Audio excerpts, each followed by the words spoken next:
Patar fatu le amatanga le nei wa yaso se whapoponga fo i le tautua le Radio Samoa.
Tarflava o se mea whaafonga I talafogo le Radio Samoa. Ua amata nei le toi whaafo I ane le Ukraine ma Lucia o tangata na ave whaapangotai le teimi o taua I le vāua tanu e rua ma ua whaamaoria mai e sui o ia malo I le ripote le CNN. O le to tele o fita fita. O le madienga na o iei taranoanga mai le vaias tanuai sa whaataunu ui take le ua whaataunu uina ma u lātou o toi whaafo I ane au fiai I lātou e lalo le tailuasu lima tausanga le mātutua o e sa manunu a tinga ina e peo na whaamaonia le taitai o Ukraine I le alawa li poti. Whai mai a ia o toi fo iane o lātou tangata I le atunu ma le awhanga solo whaapaenga le whainga o fesu ia inga nei e le ngate ni ia toi whaafo iane Lucia tangata Ukraine a o le toi whaafo ia tufo ia Ukraine o tangata Lucia sa o lātou pueina. O le tō tele I lātou o whaasa o loto nei na ta pue lava ma ave whaapangota I le rua afe rua sururua. Whaamania mai fo I se sui mai le atunu o Lucia, o le ato e momoria ne fo I Lucia le sidia ma le ono afe, o tino maari riu o vaenga awa Ukraine, na whasi o tia I le taua ma le tō tele na whaamnua lia. I Amerika, o li poti lata mai o le mata upolo bevesi ai Los Angeles, o whaeroa mai ai le tau na leila ua ave I le tūla whono, e le kovana o California, le pulenga le whainga maloa Trump, ona o le mata upu le a ofina wane Trump e whaamanino le mafuanga nā lai o na wala au le National Guard. O mai ona whaeroa mai le Pentagon o lātou whaatanga le tusa ma le fitu se lau o malingi I le a ailea e fesoson iane I le mata upu. O whaeroa mai le BBC o le kovana o California o Gavin Newsom a toai ma le loia sidi o California o Rob Bonta o la aveina Trump malana whainga malo I le whaamsinonga o no le whaonga ane o le National Guard po le fita fita le puipuinga le tunuu I le mata upu lea e au noa ma se whaatangana. Wai mai le loia sidi o lea ngā yoinga ua soria ai ma le tūla whono. E ei nisi tustu singa waria I le vaso nei e whaatatau le ri presidene mana ngā yoinga ua tā uai ua le ngata I nā fua I le telo bevesi ma a fia iso I fua I le atunu a wanga I fo I isi ngā yoinga I universite o ofisa lo ia whapea fo I ma le whaamasinonga. Tā ua mai o le soe whaawa wai pia solo te te atangata I California I oswa inga I o immigration raids na mafua ia vesinga ma ua le ngata ina iei tangata ua whaamnua ria ma pu e leo leo a o le tele fo I o mea tōtino ma le sio manga ua whaalea ngai nai. Mai ko le mātū, wa aveane e lea atunu use tasi o ana vaatau fau ua whaalea ngaina, I se wafue latane le tua oi malusia, ma o se ngā yo inga whai mai nisi o lo mata I tuina le mata upu, e uina umane wali I pea e Moscow le waa. O ata mai le satelite sa maua le au whaasaralau le aso sa, o lo iloa atuai le waa lea le I tuina I eise ingoa wa o le vaatau fau, ua whaatau lai le wafu Rajin e tua oi tonu lava malusia. Sa whaale tonu le vaano o se whaale tonu na tupu I le, whaale vlave na tupu I le teimi na sauni ai, le whaala uloa ina ma amata whao ngā, na whaatonu ina iloa le taitai o kore ai mātu o Kim Jong-un, le toe li pea ino le waa, ma oitu ai ngā li pea ia e ono mana o mi aise fe sosoani mai atunu I whafo mai o kore ai mātu, e meise I whainga whao na po nei.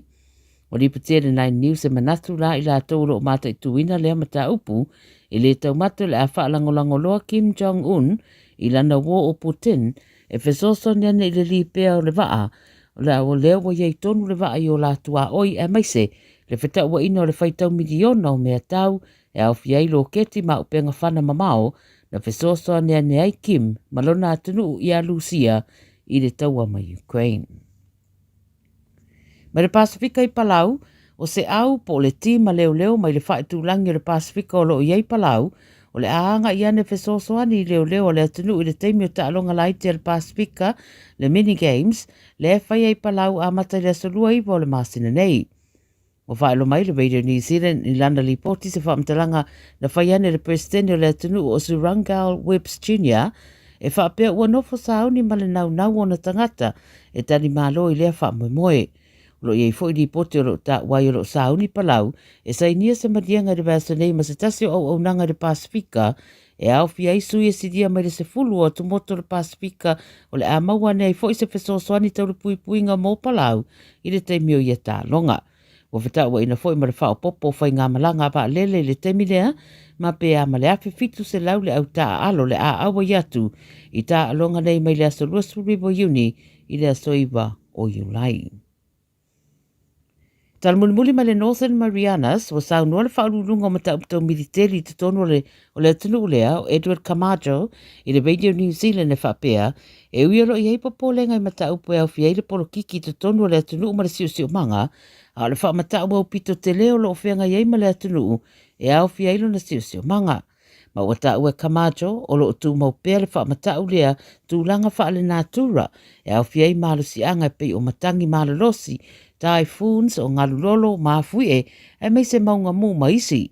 Pa mai ia o le Commonwealth Bureau of Military Affairs alo nā tunu ule olo o whaururu i ateia e tā uana na ngā luenga e whai de turanga tau le puipuinga mai whaalawe whaala natura ai ele o iei se puafuanga mo le whaatu maua i o lea au unanga i le Northern Marianas se i wanga nā lava whainga wha solo o tole ninga po trainings mai mana o mia e le militeri a Amerika no fuanga e whai ai ana tole ninga e le ngata le funga ele a le ea whaapea fo i marasami. Wa mai ia e au na mana tua e tangata o le au unanga wha militeri e le mo na o teimi e si i eide tai upu whai o malo a o le sauni unifo i le teimi o whaalawe whale natura ma ngā luenga la vea i e tāua e tutupu mai ia a o lo lava tā pena ma pui a le atunu. Tala ia le Radio Samoa mo lau whaafonga mai le nei aso manuia ngā luenga o whenga iai.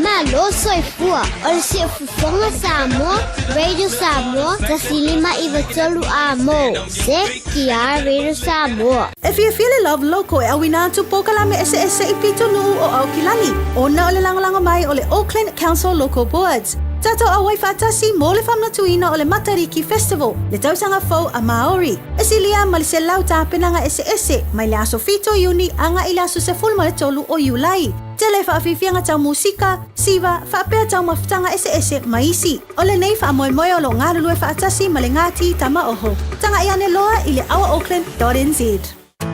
O se tala fiafia nei Samoa, wei nei se tautua ma se unanga family noto mai le kampani o le City Car watu si tasi dua lua Lincoln Road Henderson. Te maua iai le tele o tawa la poa band e o foi tatu tawa le laiti. Tania foi la tau wha le tonu tongi e talafu mo le tatu cashback. A man tatu lima se lausi aga i atu le lima awha tala. Pe so te mai ulungia Peter Perenanto le numera o lua tasi o wale walu fitu lua. Pe amana mia se tawa le fau molo ainga i le tau malulu. citycars.nz. Wa ye nei le la le Bluebird Lumber and Hardware i Mangile. A wa fa tau molo ainga i Samoa. E mawhaiona whai umai oka o loa faufale. Pusa aisa o ngā umu TV moenga. Se tino forma le tele o loa ese. O fa tau umai mawhaiona te tongi le tātou ofisa i Mangile. Ai piki i whale o loa o le Bluebird i a pia vai tele po sa le longa. Walau noa le olua tasi 5 fafa. Olua tasi 5 fafa. Pe i meli le info@tlmarketing.co.nz. Moni si whamtalanga. Wana ole fetu moana a onga amata po ole moana Stars ECE le a onga Samoa i Manrewa. Toatu si Luata Sitolu, Weymouth Road, i tuane ole e kalesia e whakasai Weymouth. Mātou te tautua ma le wha maoni mo le whanau. A wale wha tāua ina o le ngana Samoa, anga nuu, wha asino manga, ai mai se leo na wha kerisiano o alo ma whanau o le atunu. E tolu sifulu i tūla e le aise tutongi, mo le whanau e tolu tausanga manunga atu. Lua sifulu i tūla e le aise tutongi, mo le whanau e tolu tausanga anga i lalo. E te pena le whetu moana le tia le tai au. Whapea le tia o le awauli. Nappies, ma wipes e ma wafua. Whafsota i mai loa mo se avanoa o lo walo. I le olua tasi, tasi tolu lima, fitu valu i fitu. Olua tasi, tasi tolu lima, fitu valu i fitu. Ua na o le Radio Samoa se furulima iwa toru a mo e tautuaina o e ilaunga ngana fitu aso le vai aso.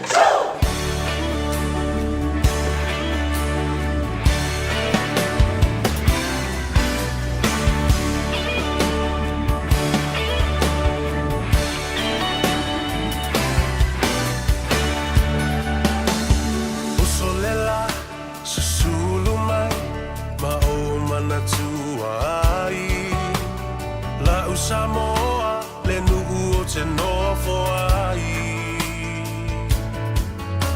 Pe wha pe whea na ngalo atu o i lewa ai Samoa o le penina o te fia fia i ai O solela susulu mai ma o mana tua ai La u Samoa le nuu o te nofo ai Pe wha pe whea na ngalo atu o i lewa ai Samoa o le penina o te fia fia i ai Angi mai se matangi Se mamoli atu ai Lo ua lo fai la Samoa matalasi Angi mai se matangi E mamoli atu ai Lo ua lo fai la Samoa matalasi Ja, talo for labre pe ia babalunga le fa fonga tapua ia mai se foi o lau sila mai moa. Ele nei a solua o le asos fulu o le masina o yuni lua fe lua sfulu ma le lima fa manatu ia te oe o sfulu ma le lua minute o te ailitu lai fa. Ai nga ifo lo ba Faiva o le atunu ele nei aso e oi na lo wa. Le timu ma le savili ia ma le masi se o le awala ma le pisi poloka ato le awala le motorway. So o se awala aloa e le ai ma se mea o avanoa e le teimi nei. Fa maoni ala tala leo te watu ia te oe ia mai se la fo i lea ua ngā ifo Faiva o le atunu ua ngā i ia la tuta vale. Ia e lava papale. E fa au suika kele le mea i lunga o le awala tele. O le ke miringa o le kele o le au aveka vale fa vale crazy, stupid idiots. Tu lo wal va fonga le tunu. Nga ko kiki fo ya u la vea ngai o no sai. Ele si fo tangata. E tingana i lo o le e pisi le awala poloka timunga o le o kangaka sole. Au wa kunga sole ale makua yo lo makua le averka avala. O kwa yo le vive va ya tu ya tatou lava pale mo on sai o taibi lava nei fo e o so le fa mai maro si fo le tu o le fe o le fa ali ma le lava o le pusu on sai ya na tutupu ele o me fa pena. Don't be part of the problem, fix it. Fide mu mo on sai ma te talo le tu alo fa mai mai si au pusa o sai nei na moa. Ua whapopo di aso ua le tu ua i aso fola. Nioe. O hafo ila vasinga umala vale te ngata e whai. Ia tātou te wha moe ma wha lango i le alofo le atua. Malona nganga e wha taunu uinai. Awa o me oma tātou te whaia. Ai le awai le atua wana o se fo e whae e le tau. Ia ai ka fitai le tua i lo wanga le lei, ia, o le fo i ua mātu toi penei, ma whiloa i ma le atunu pele o Samoa. E le ngāta i New Zealand nei, ma so se tafo le larolangi. Ia e whapela fo i le mai mua mai vai vanga fo i alo tātou o tunu o lo whaamuli, i lau whanua ma ele o le atunu pele i Samoa, mātua o uso matua whaafine o tau a inga. O lo o taputapua i mai i Faiva o aloba tapa whanau o Samoa. O lo o whaia fo i ia le tautua o le ai tau malele. Ia, tālusia. O lo maduia o tātou a inga, lai mangu ia si o kinga. Mātala no whai malalo matua. No whanalo matua o le malosi e taipei whale tuina.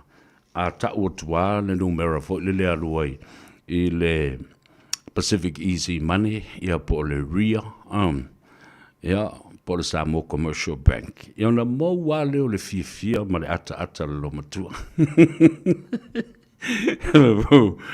O ka ko makua. O le tupe la, e mau ai le malosi mo le whaasiri ngā malosi. Ia whatarofa i le, pa ia lasi o le atunu, tau lunga atu ai fo i le unanga mo le tautua a le tofa ia whonga mua. Ia pa o le talinga fo ia se o manu Francis Ioane, a mo sa munduia lau tau maftanga, ma mo fo i le ata mo le whaasoa. Whaatupu manatu ia te oe. Ia, patalofa i le taftolu le tātou vānu nofo, pa ia mamalu wha le malo, pa ia fo i mamalu wha le anganu, wha le atunu, ia a ia mawalunga se vi inga le atua, i le tāpua inga mamana, ale a inga sa le vi ma au ona le atua i tawhai fia, ia ma so se atunu o lo ta si ai, a o vea i latou, o ipu mawaa o le tala le lei, le tau o swaswina, o le ipu vai o le ola. Whatalofa ta mamu tina matua, alo le soifua mnuia, ono sai le malulu le nei teimi. Anga le lei la wanga ngako ki ngofawai wa kongi ko pasese ko ki o isa mo si. Uma fo i le winter la toto to e o mai.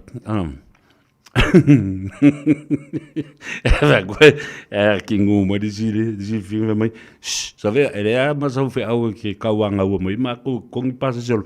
O ea kongi le a o le bole. Ele o la val faso al ke mi. Ia le na. E fe koi fo. O tala mahali o tala saoana. Te mire o lo laval tau malulu, fa putu ia le fo i le pasese o le toi, no male o le matua, mana tuala, a faile exemption. If you do an exemption, e avela le tus fo lau o le toi, no male o le matua o le ofisa o le tātou konsula. E se lau ono sfulu le me stampai, e mawhai ona e alu one way. Mana tuala le i pasese i e pa umai, o le lua se lau valu sfulu i le one way. E alu e o, ia ona whataltali la ia le uma le tolu masina, wha masina, ua tau mawhanwhana i New Zealand. Ia siaki fo la ia le po la le one way mai la moanga i au kilani nei. Ia le tongi fo la ia va i le kido ma o wala. E fo i le na mea le leimo na i o tātou matua. Ia, ele ngata lea, ia whatalofa i le au whaingaluenga le tua. Malo ngā lui. Alo fo i le whaitatalo. A fitai turi vai i le atua, wā se manuia o le atunu. Talofa ta maiti, wā mai o tau male aingola kou lancho, kou wofa susu le dei aso atua. Vave le fale o e whainko whea o mo e sui o tau ofu ina ma i sesi.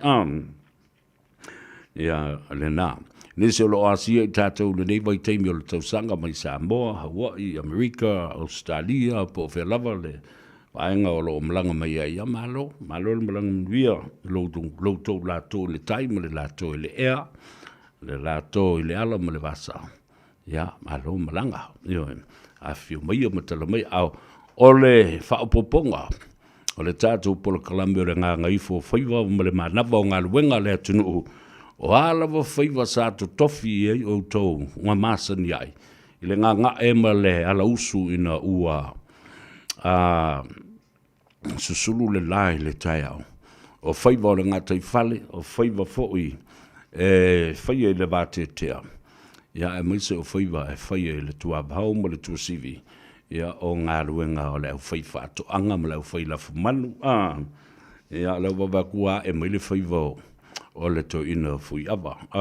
E se teimi. Ia ngā, ole mawas kako i ai whai i se kako sua ia mas kako woka le fiafia nā nei.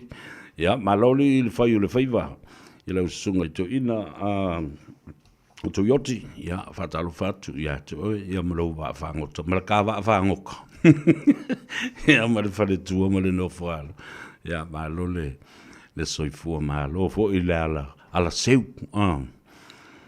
Whatalo whatu i le au whai pisi nisi. Ia, o ila o mission de la tau whai le vai aso leo te asiesi atu i le au whai business a Samoa.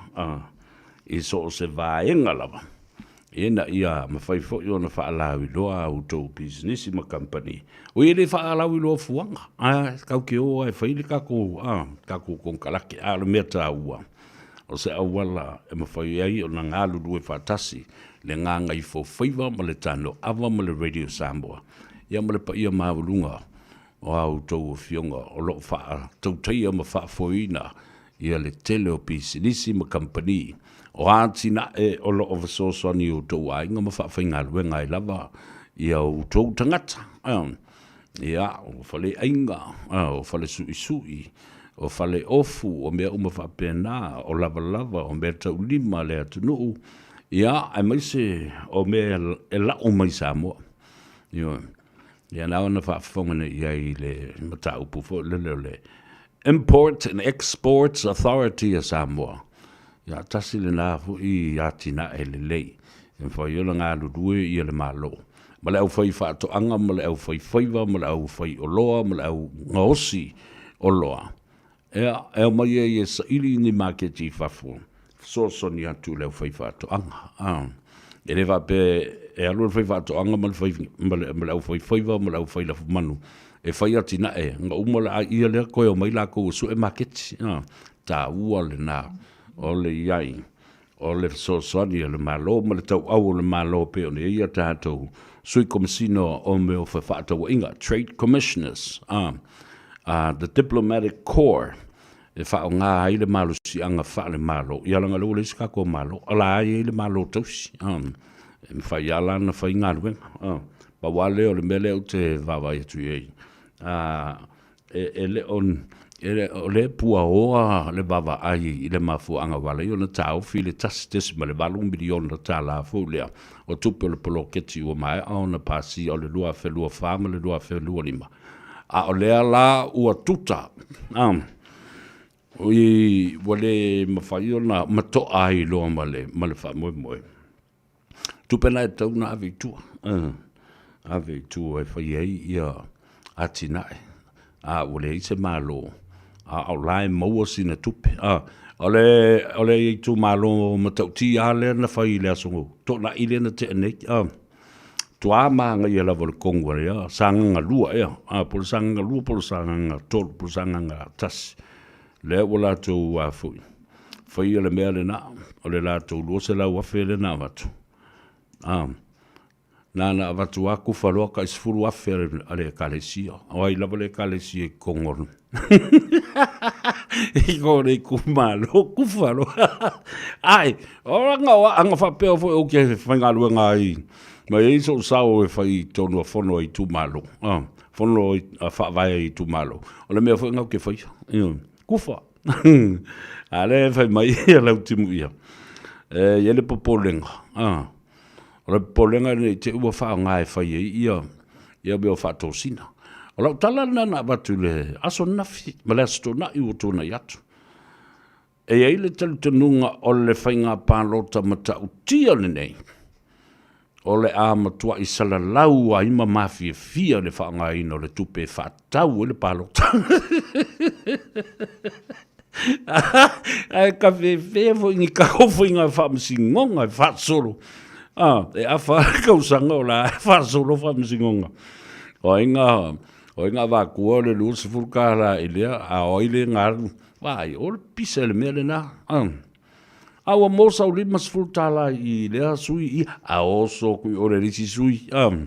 Ia o male afo i le campaign period.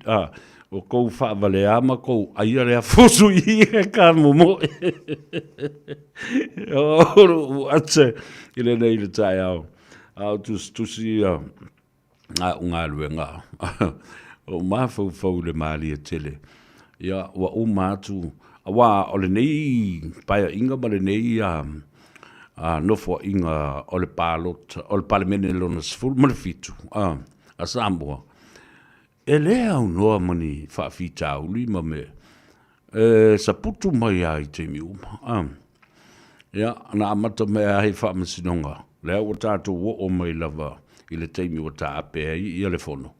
A o lea lava I whai a whaamasinonga.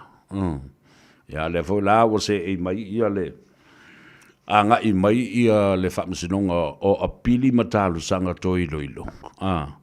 Ia, e lua mai aso ia le whaatino I fo ia la tau ngā luenga. The Court of Appeal is sitting now for the next 2 weeks. Te le la ia cases na whalangun pe se fulu ia talu sanga apili ia e au fiai ma le susu eina o le mata upo le tamale o tala le paunga. Le ana whapena tau pule fo le whaiseme ia kulepa. Ia whapena fo I ma le mata upo tule epa ma le HRPP whaasanga I le whongftalai. Pe o lana palota le sa whai whaatanga I lalo le tulafono. I o lana o talibai le whaamsidonga maulunga e tanga I le tulafono. Le ai tau le na whai ai le palota a le fionga le whongftalai. Ia ma le ai tau fo I lava. E toi whai I Malaysia na wha ngā palota. Pe a whai o le asa ili le lua vai tolu. O le mauta ina ia pasi ai se vaenga le whawai. Tasi la le nā vaenga. Ia, ta ua le nā. Ai o te whia whatalofa fo I whapitoa ia te utau o nei uso ma tō whawhine. Ia whapena fo I le au palau vale me lau whai upsa me lau tau o I maa I lunga o le apio fōringa. Awa e le whasa o ko whakanga lea le atou sa veo e. Wa upu e ke ka alo ai, whaitalia oi. Ai nao no ufa I atu whapena. E tāsi ala uwawa ai, I lo wata. Awa o ingo tangata e o mai ia ma o ata e tui au tawha o lato Facebook page, o ata o mo e ola. Ia peni manu whetolofi po ni manu whelelei, o manu vai whama o manu vai lua. E tāsi ala u tintilo ia upu. O lo le lei au ma whauwhaunga whaiva vale. O lo voi la ele, e whai le tala voi le whai a whionga I swafa. E malumal ma mea mbale la whale na to ese au e whai e teine o lau salako whai mai. Ia mangkua voi ese a ia le whale, ia kua inga whale pua. Ese a meo. Ia no loi foi la ia leo. Po whea le whale tangata. Na whau wailo tangata. Patalofa I lunga o le apio fōlinga. Pule yala tuputala, talofa lava malolo sa I fōmanuia. Ia, whapena fō I le toatele o tō leuanga I mai. Simona Tavita Tauti, talofa uso. Fuatino Josefa, talofa tō whine. Apea fōle te mai tai o Erelini. Whatalofa I le uso a vaisingano. Ia, le ngata I le whatalofa I le tātou. Ta mamatua, le fionga a masoe e tauli. Ia Josefa, ia e whapena fo ia si tātou ankor ia tui mawalunga, male whale tua. Ia whalonga mai. Patalofa tu whamai, Samoans and Punjabi. Karo whai, kai mamau le mea o tō atu i India. O whalau a kau sisi se inkia maro koe ama waku. Filo nu, talofa lava malo se fumanuia, mei a vito. Talofa malo le soifomduia, whaftai le mafuta mai, ia, whapea fo'i I oilea, talofa e kalameli alipia, malo soifomduia, o le ale whamai, o le aveta avale o se tasi lea, o suenga pito sili o na tāua, e su e ai le tele o le pusa o nsai le nā, e te whea rua I maoe. You're so right, absolutely. Ili sisi li tala le nā ne whai mai ai al tamaitai. Le tamaitai a kalameli ia po le fionga fo ia tu yata. Ia e sa oe a wafo i. O le mea nei o le mea le awala. Ia e leo se awala. E leo se awala fo i le a loka mama lokinga. E le awala. Le awala ale malo. A talo fatu ia te oe. O la uli Simone talo fa malo se fu manuia. Ia o te koli. Talo fa te koli nanai sione. O ulalia. Le ala manua. Filipaina. Ia po Filipina. Ia fa pe foi le usa se manu fa talo fatu. Ia te utu malava. O ila tu malava lunga le tato Facebook page. Tufa le tato polo kalame. Ia ma fa pe na fo I on leave me a comment. O te fia lava e fai tau I au tau ko meni. Ia e fa tupu manatu. Ia fa pe na fo I le fe mai ia kalamir ka fia ngofo ai Samoa. Ai su e ingia ka ilima se furukala au I karfefe. Ia kalamir vai li ka kere fongi nga e vini mai pa o le maua ia meo ka iongo se furukala. Ia o le ongo se furukala vo le tuila tofi mea lea. Rhonda Wright, talo fa malo se fua John Smith, Sophia Ioane. Ia mauto umalama. Keep it coming. Press the like button and share our program. And don't forget to like and also subscribe.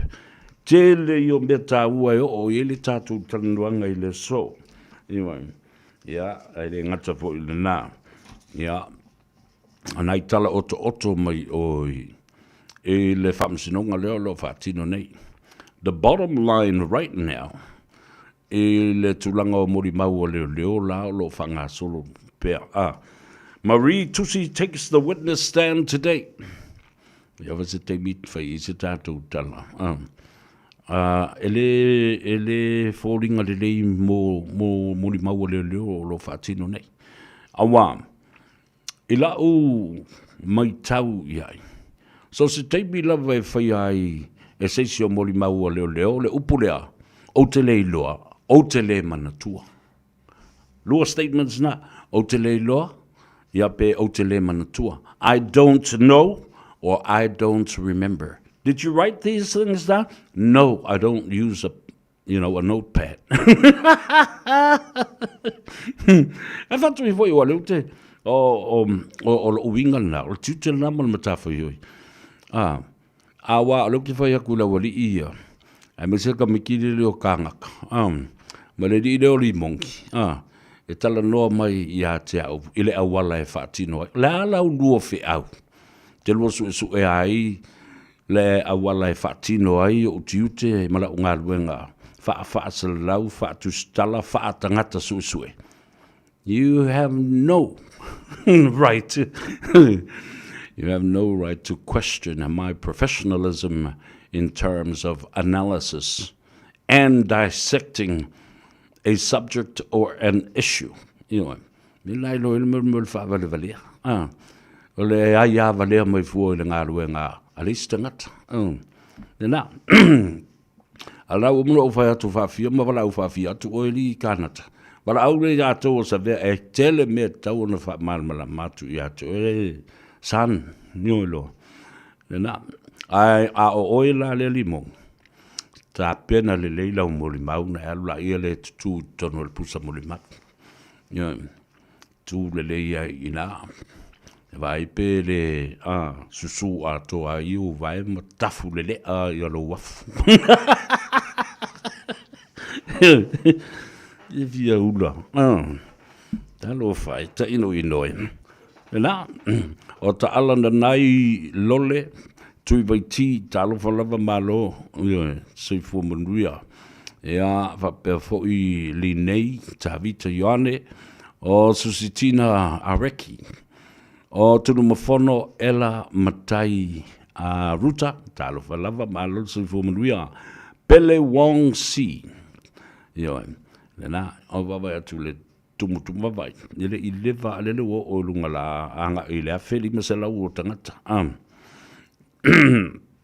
Ia e mai pastor fune.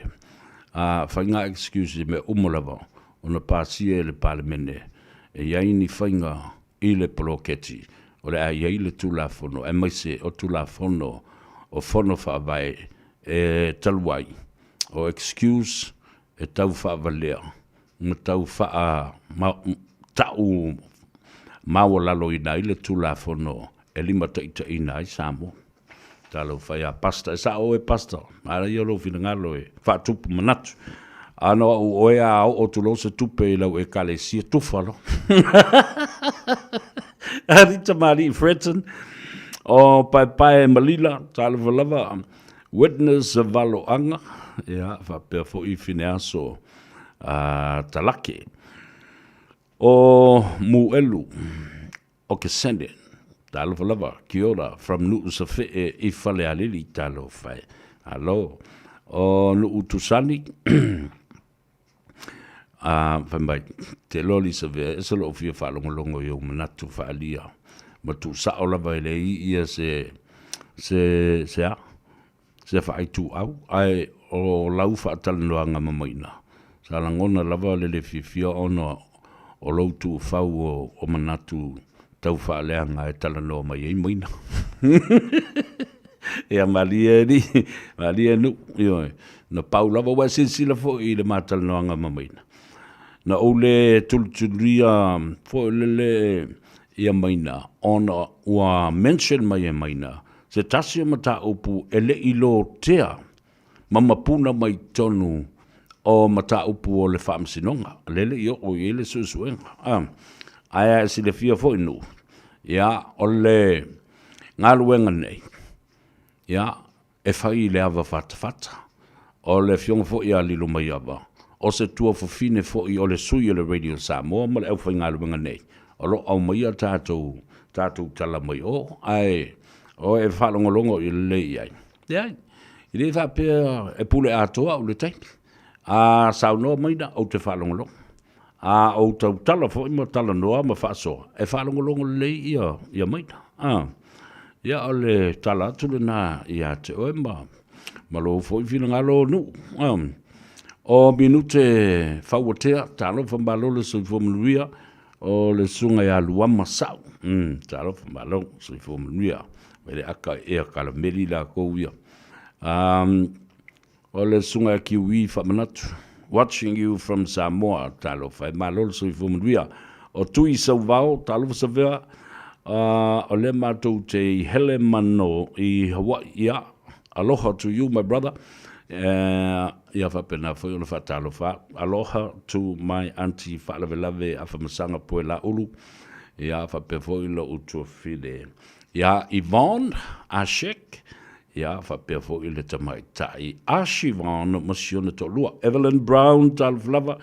Ia e whatalo whatu ia tu umalava. Ia lule ia sole ngi o ka o lau o tau suafa. Ai o le tala le la. Ia le mo mase tātou update msalo o yese update se si o tau. O le so. Le ana na atofa e tula ia le tamai tai te la vou lea. O Marie Tusi I luma. I lau whalongolongo atu I le moli mau lea Samuelu. Lea lawai e tā ua I le teina leo Marie, tā ua le pasika. Lea ngai e su eile ngā pasika. O le tala Sam. O le kala Sam. O le pasika. Na musu e whaola I tua ni te ua whiala tangata. Ma lātou I loa ai. O le mea lātou puni e Sam. O le mata upu I le la whanunumi male a whawhine o le tuangane o lona tolua. Le whaide la tutu. Kako ui whapea le aingaku awala wanga ia. Le mea lale nā lea le whai ma alo. Whatalofa ia maulolo tali ai malole soifo mduia. Haftaile mafuta mai Elena Tanu. Evelyn Brown. Ia, o le mea lau te whai atu ai. O le tele o vaenga I e apo mai. O vaenga I o tala na whai e isi tangata, a ngā I leo leo. Lea la e whau mai e le mori maua leo leo.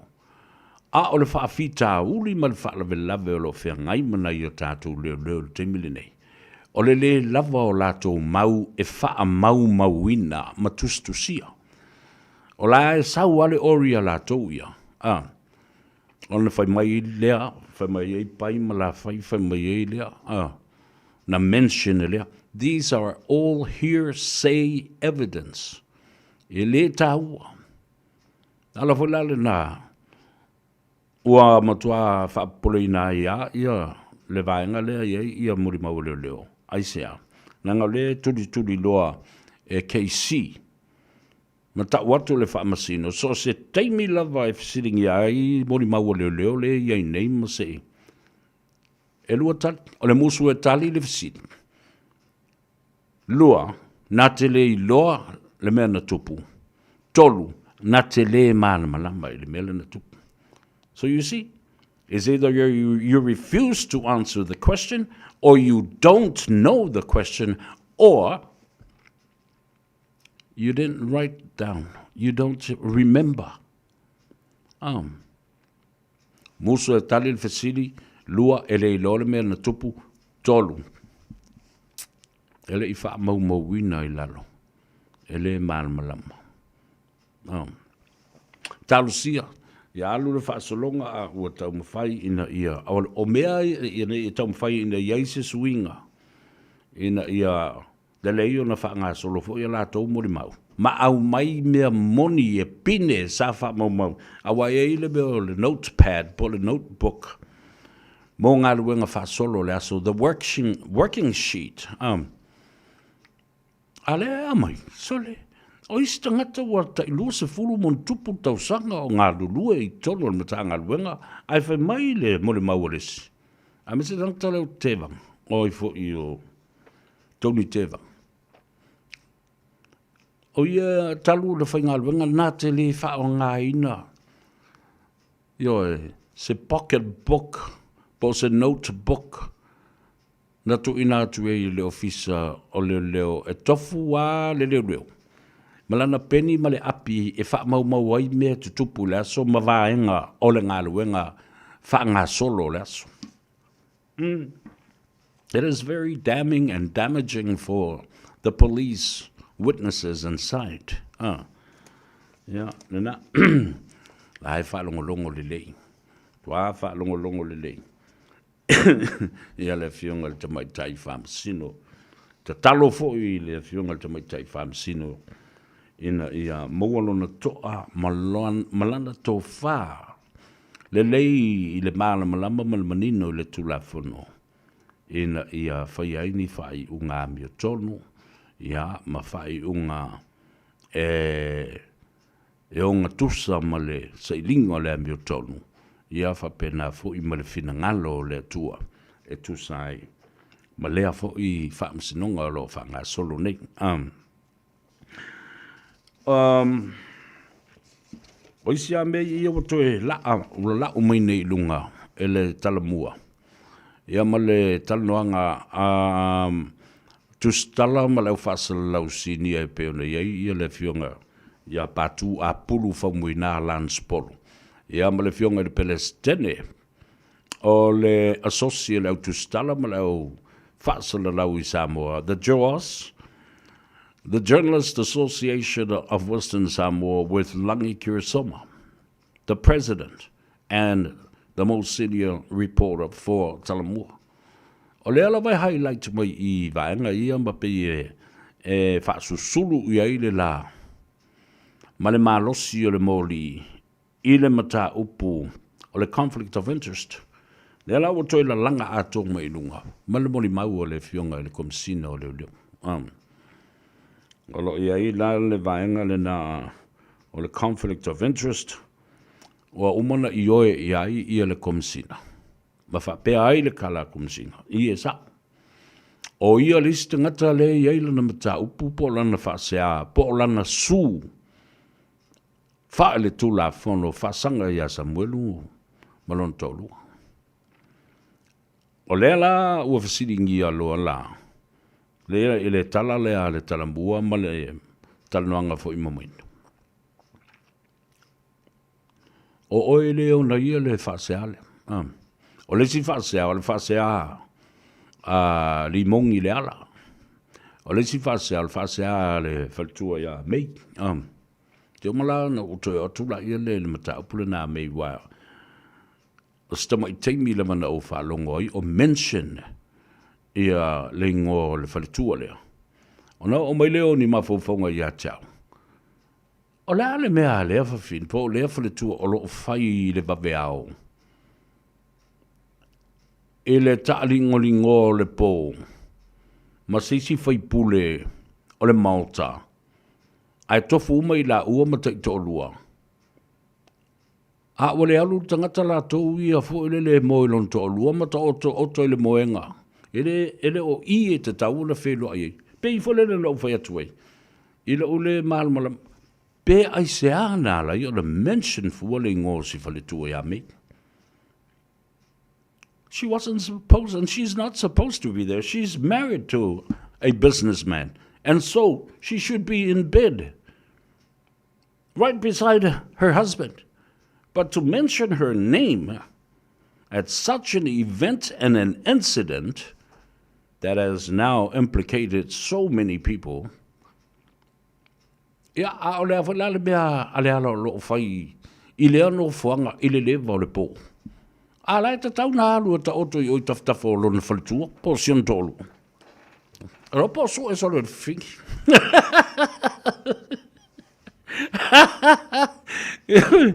Kwa maria e wai mkwa ika. E le va pe o vai tuntu ing al merna le fetu nei. If you look at this kind of situation, if a city e masal salo, o a mea ni tangata e tofu tangata e whai tei tōrua o maa le ta o mai i. Ala tala Sam na whai mai. Le ala. Ele ia se sinka ure ngō mei o lo nguku anga sa wele. Ne kala o luanga lua mai mei. A o ukele i lo se mei. Bo ele ngā whik. Okay.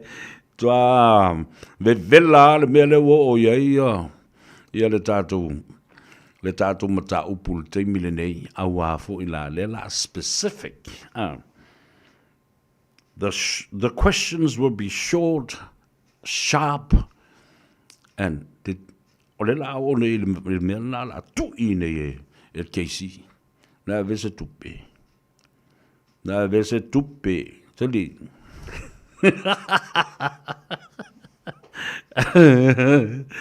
Ai ave se kupe le kamale. Wal ngale moli mau wal nga sambulu ele suia mai ele amata.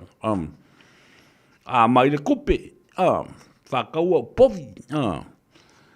Whai ni folo kōrua. Ngai wawa ai e. Whai le whakaunga kele. Le aso whangau ngā whamangaku o lo kamao lo kōrua. Koe la koe mai le si kupe. Koe mai malwhanga. How it's all out in the open. Anyway. It's all out now in the open. Yeah. Nene koe mwhain koe pepelo lea lai I ngakiri a vese kupe I kama lea. There are thousands of dollars. Yeah. Well, ngā mea uma, there are all speculations as I tātou vāva ai mamate tu wina I le teimi whetali ai. I le mea lea. The police commissioner admitted the conflict of interest. O ia ona ia le tang. O ia fo ina whaatonuina leo. E su ma whae e loa mōli mau. Oi whae e loa ma mōli anga. I lunga ia Samuel. Ngāle si melan na. When the KC said, the complaint is by you, and you as a policeman, a top cop in the top job, and you admitted to telling the police that we're doing the investigation to lay charges against Sam. Yes, tali le komisina zau. Whawhelana whai. Oe komisina o oe ona le tangi o oe o lea ua e whātonuina le suesuenga ma oe o lea ua whaia lau whātonunga i leo leo whae e loa mori mau i lunga le tumua i o Samuelu malona tolu. Tali le ioe. E te manatu ere o se vaenga lea ua whete na i ai ia loutu langa wha le komisina ia ma le whaatinoina o le ngaruenga leo e tauna whai. This is a conflict of interest. A tali le komisina, lana mea. Lana mea ta o conflict of interest. O te lei lor se na mea. A pa e tango la oe. Lau sunga le li lo ia e tango e wha. Le keisi e tango e wha manino mai i ate. Uia le mea. Mailo mal tala le keisi. Whanungo le mai. O oe o le komisina. O oe o le teitai e whaululu i ai ia le matanga luenga leo leo. A o oe fo. Lea e whailau tangi. E whaasanga i le tamba leo. O oe fo. Lea fo i wa e whaatonuina leo leo. E whaatino le susuenga o le tamba leo. O lau tangi leo. I ma oe fo. O leo o e whaatonuina ia whaialo mori mau. Ia whaialo ni mori anga le tamba leo. Mea lana e ta o le conflict of interest, o le whete na i o lo tūlanga, ma o ti ute ma mata whaioi, ma lau mata upu o lea o i te tonu o le whamsinonga. Ioi. Ia o Catherine Latu, ia lesi Casey. Ia. O Catherine Alice Casey lena tau mawhai e wha o leo le ma wha nā ia. Ia le sili leo le ngoi a Tony te wanga tu louru ia o tau. Ngā ruenga ma lau tau tua fo. Rea e ta ua mai i le tala mua i lau whai tau mantu. O le mori mau a Tony te wanga. Sa mori mau e ese fo. O le tele o le teimi o le sili atu a le tangi e ata. O te le lola po le alme mafuina tangi, o le tangi o le fefe, po le tangi o le palaai, po le tangi o le o tia o lona loto i mea sa tutupu le teimi o le susuenga. Pe tangi o le o tia o tu au. Ia na umala ia lea, toi ata ai whea tu eisi fisiri a ua musu loe tali fisiti. Ia fisiri le keisi i runga i o le whamsino, whai meisau wapopo inga i le mori maureri, i le musu e kali fisiti.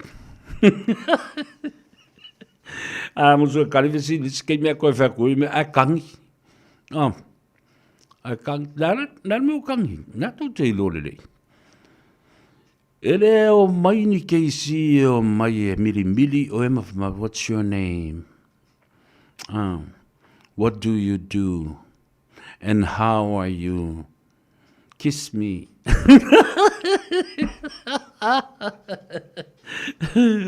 Can I kiss you?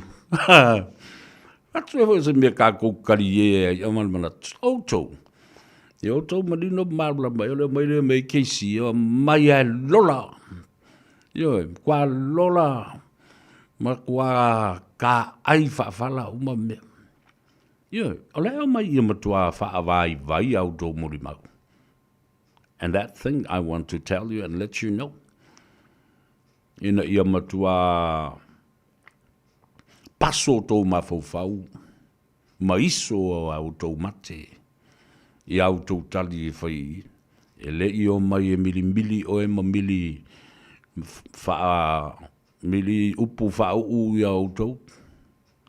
E le mili a u, i upu o le keisi. Ia wasi sila fo i tala keisi le whai. Ia corrupt. Wa kolopu kele o kou. You're a liar. Au man ka ul corrupt, ka ul kala pepelo. E wha mai e tūwhanua i keisi. O winga nā me o lo ie o mai. I tuai ngā suasu enga whapea. Ia. Ta upuna nā e māli ai. Na o malola ia le fa belo mal tala ai fo le a te vanga la tau ia. You know, I don't know. What are you talking about?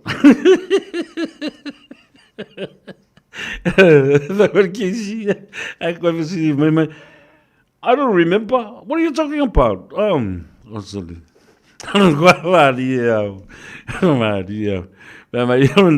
No notebook, no evidence, no knowledge, no case.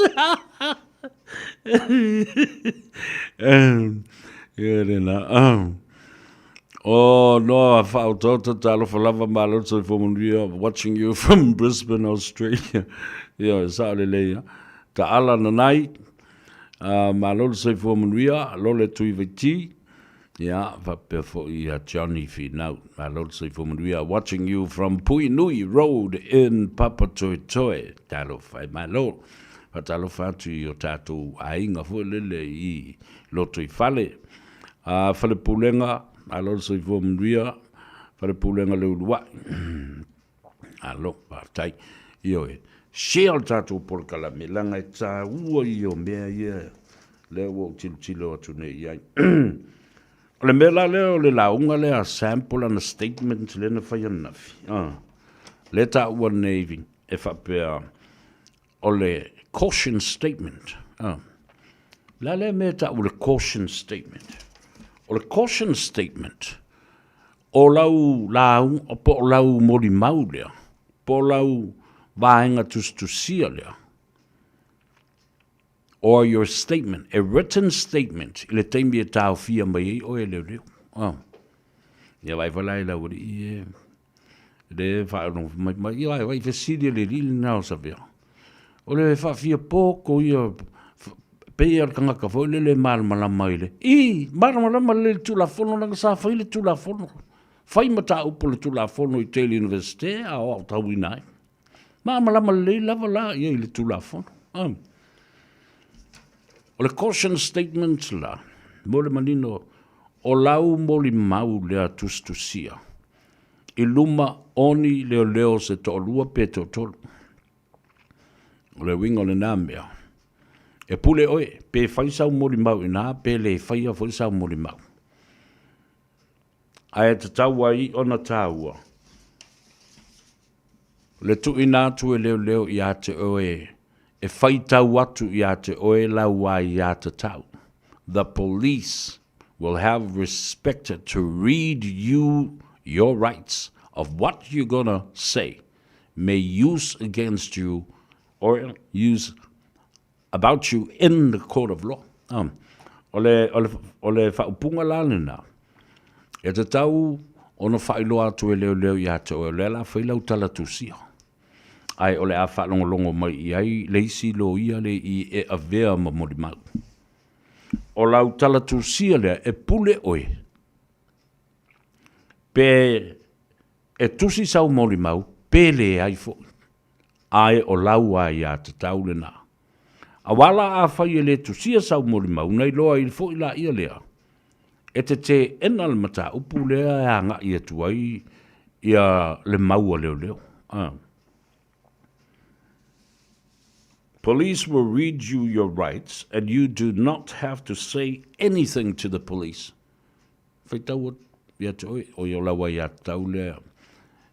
E peo lea ia tau fo I leo lo whaanga I le whawai o le malo Amerika le whaingoina nei. The Fifth Amendment, the right to shut up and hold your breath and do not talk or say anything to the police. O lawa ia ta taule na e mapuni e lo ngutu ma e ngungu e te le e fiwa ia le whatu te oe na lo nofo lawa e le I sautari. Mai whai ai, I'm using my right under the Constitution of the United States of America, I may use the Fifth Amendment. Le caution statement a toa lava le nā le na whaitau anafi. O le vaenga a toa le nā o le mori mau ma le statement na tūsia. E leo ia. A o interview ma whaatala noa le sunga ya Samuel. O le tā ua fo i la leo le meo le caution statement. Ne I ngalo ia te oe ni mea te tau na whao popo I te tonu o lau tala lea ma lau muri mau lea.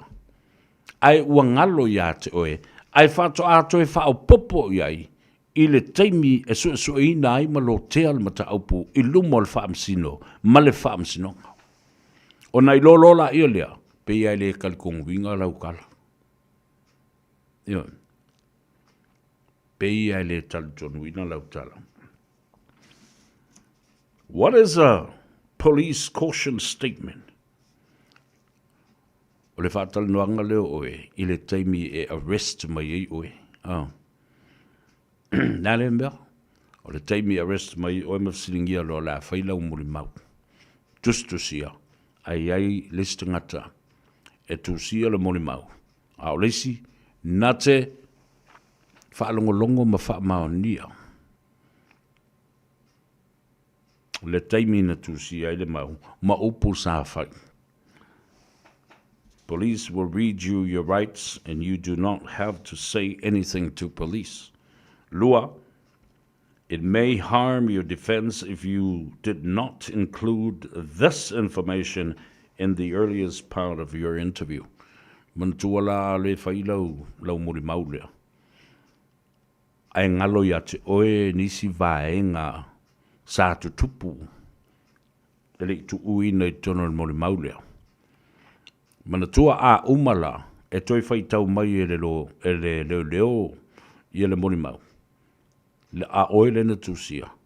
O na sili le ia te oe e ini me te mana whao popo peto ese mai lau moni mau a o le I alo ia le sainia e wha mau ni ai. This is it. This is your written statement. It's a full statement. You don't need to and you don't want to change anything or insert anything or take anything out. E te le o lau mori mauria. Bau tutu e te le toi mana o toi whaapopo e si mea. Pē toi tō ese mai se si mea. Elena. O lau mori maula lea. In the earliest part of your interview because you might need it to rely on during the trial. Mea na whaapopo se mea na tō ese e ono e mana o mia. E whaalango ma whaatuatua ina I le teimi o le whaamsinonga fisili matali. Ia makolosi mai ai ia lo ia fo ia leo la tau ia e. E whangala tui. Ia ne na. La tātou wo e tale pese lea. Whaamanui atua I a te oi lungo le ala tele ina ua manaba ngā luenga mga Gagaifo Faiva le atunu aisa ili se amanoa. Ya, e tala noa atua I le tamaita I a Melissa mai le tātou whale ta vale. Le Henderson Cars.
Samoa ina ia pule e matai Aua olo na sua faua vaerua ia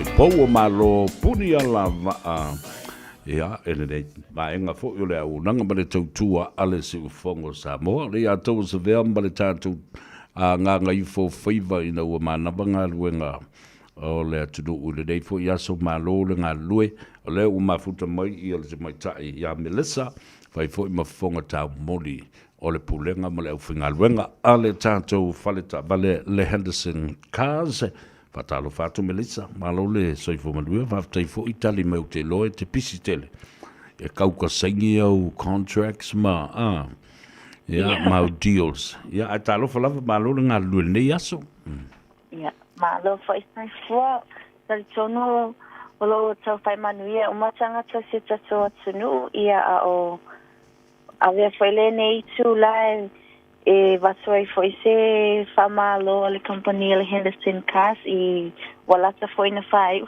au manga luenga le nei aso ia ai o le fa la wilo aso ata so ta vale o mawala tato yard ia o te masalo o sila fia mai malo le atunu so se tu aina ta vale ale mawa I ale o skipina la le atu langa ai o te fia tala noa atu le awala le tangata le whainga luenga.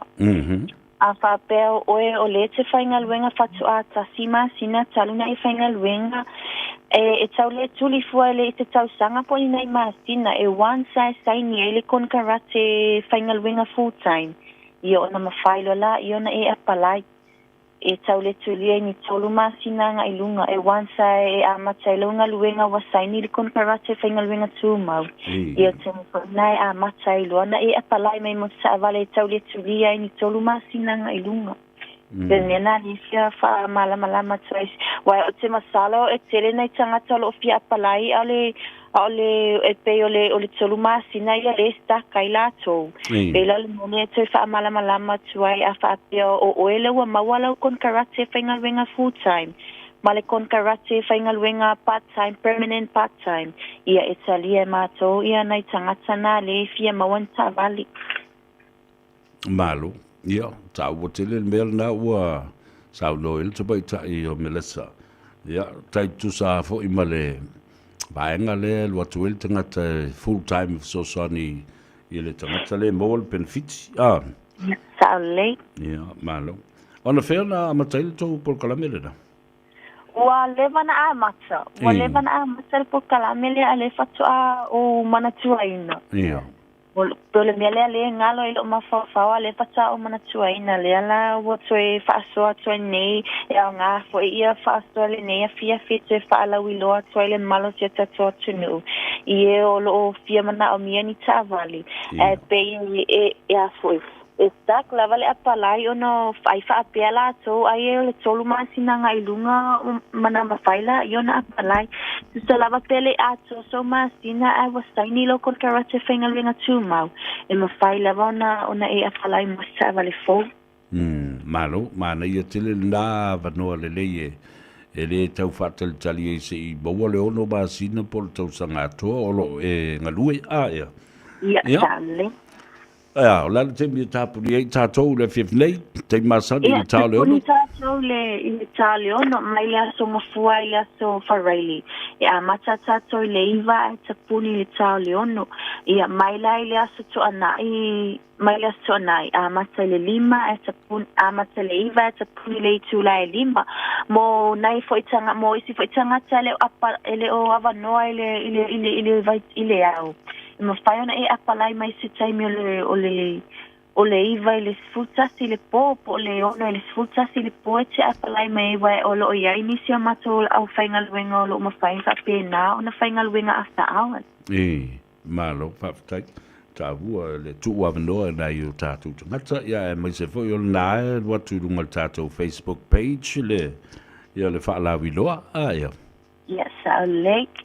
Ia, whaftai tele mo le teibi a mai le tātou atusi. Ia, whatasi e fo I ma le tā telefoni na e leise togi. Ok, o le tātou atusi a fia apalai sau ta vale te fiasi mai I le mato company whatavale o nasia si maila I mato I le tasi wafa Cavendish Tribe Papa Toe Toe. Tasi wafa Cavendish Tribe Papa Toe Toe. Ama a fia wala au mai a wasif te stani mo savale o na wala au mai leo wa o le o walu selau. Fitsa sasi. Pe asia si mai fo il nunga le mato Facebook page Henderson Cars. Ona fe autistu si mai la ia ili apply no lau savale. Ma lo fa tai Melissa ia manuia ia to e ngol nei fiafi o leo va tu was fulu minuto te e lima wingo va ve foi na alu o il fale ia ma bia tele nei fiafi ta fi lo ile so ta au ai fa so foi ia so foi Melissa mal tato falta vale Henderson Cars maua ele tu atu se la wi vas fumal fa Cavendish Drive Papa Totoe manukau ia ale o le nava au telefoni le se togi o valuselau fitu tasi tato mai la ia le vaenga lava lea na ta ua nei maina o le meo le caution statement ale sunga a Samuel o le mafuanga ho le na e le yuna ta ua tele le whaamtalanga tustusia lea po le mori mau tustusia lea ele toe lawina ai whaalongolongo ia le whaamasino. Ia whapena fo I mata upu ia au mai I totonu. Wai mata upu lena mai le caution statement fo lea le al sunga Samuel. O lea lava ile isuia. O povi. Ioe, manu papalangi. Ele ini tupea. Ale tama e alu ai e whaatau se povi. Lela ilo umane I le bele la tu ai nei lela po o ia na avea le tupe e whatau mai pofi po o ia na avea le whana ia Samuelu walanga leo wa ia le record Limongi's name is on the record. The caution statement has already been read out. He is implicated. Alena o foi atu. Alori la na tona toso mai tonu sa fa sana mo mau matali no taupula. La le ana ta mai loe mai na. Wa fa surprise mai e mai na. Pa mai ia le atu sa vel na tau foi mai e toso mai le lina. Ole o limongi o leisi mo li mau lea. Ale leo. Leo fo mo li mau ia le tina ia me.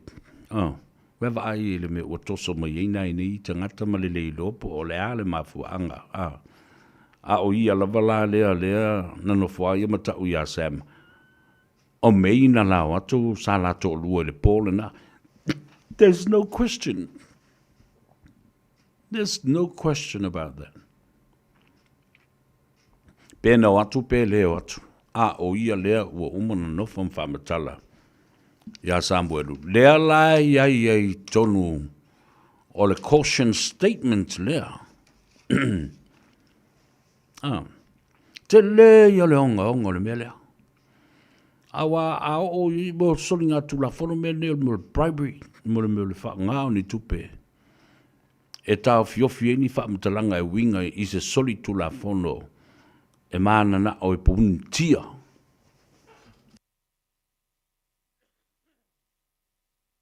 Ja. Tatia tu na. Ia le mata upule na.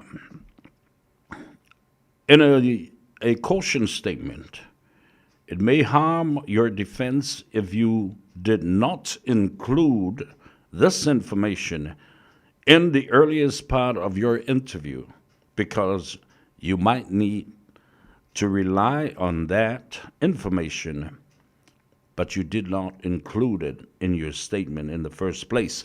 Lono wingala, I fai wangalo tawana I fai le fai le fatano. Se toi fai tau atu le mea atu.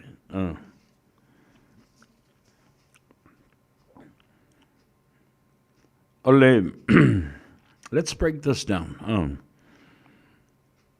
Ole caution statement, tu sa o se lapata inga lea I ate oe.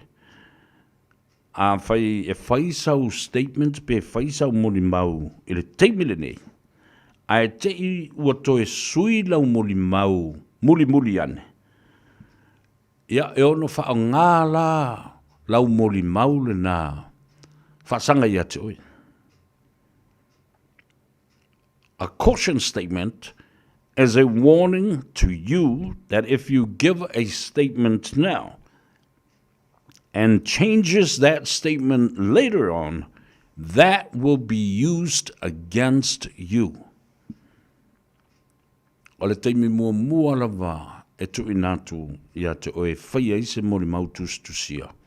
Ia e manatua umalava mea la sa iai, sa tutupu, ma tangata sa tau mafuta. I ngō tangata, o no whanga, o teimi na whaiai, ia wha mau le lei. This is the first opportunity given to you to tell the truth. E tā ua la tau ia o le mafuanga e lei ona. Ona tui nātu wau ai a te tau le teimi e tau fia alo ia I oe leo. You have the right to inform someone of your arrest. If you're underage, e tauna iei se tangata matua. Ia pe tau fwona iei, ia se tangata e sona whaelonga lo ia, e puipuia rea ia tau oi.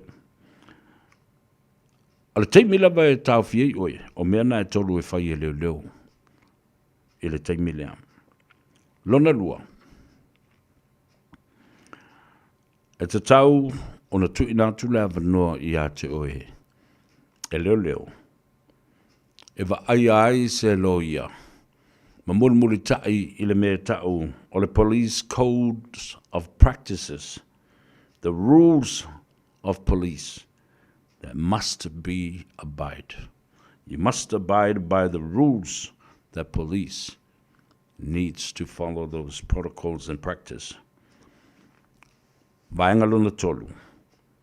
The right to free and independent legal advice. Yeah.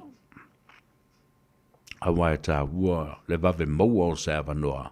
A ngā is ngā te whautuaina oe whale tula whono ma pui ai la wai a te taunena. Awa e ono mea matala whea ngai. Mō lau tali te e se mata upu. Ua tu ua I ai oe. You may have a valid defense if you have early access to a legal advice. Ina na, o le ano whale atoa le na o le mata upu le ta o le caution statement. Lana whaita uma le lava le saul caution statement. E te whalongo tuai. Lea I le sui ngā le temi paua mea le kau sasi e ia le tala le tamo Samuel. Ia o le temi na I wau te lo le mea le ana tau puni e Samuel ma whaalu sasi ai ma pua oa ia lana morimau. Ona o I lea fo I whaato ai loa ai e tangata. Loa ai fo I e si vai. Lona to lua ma latu ai. O le whaile tu o le kiki lea ma le awhawhingi o le kuanganga si vai. Nia la pe e tau ufi ai ma vevesi ai. Au a vea le maliu o e fo I o tu au. Ma mea ua mapuna I fo I lunga ma le mea lea. The affair between Samuelu and this young Marie. O le niso si vai. Wai le ulor kang. E avi le ri. E avi si ri. Iari ta veu.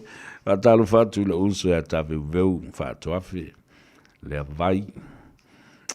Taulango. Ia fa perfo il tu mai tai o lan wola. Welcome back to Auckland, New Zealand and to Christchurch. Yeah, malo. Le malanga. Ababa yatu I le aso le tātou te mā. Ya a e au Benjamin, Dr. Benny Levi, former Speaker of Parliament of Samoa, and a doctor as a dentist. Ya nala utau ave ele uso ya Dr. Benjamin Levi le ngalwenga asiona tama.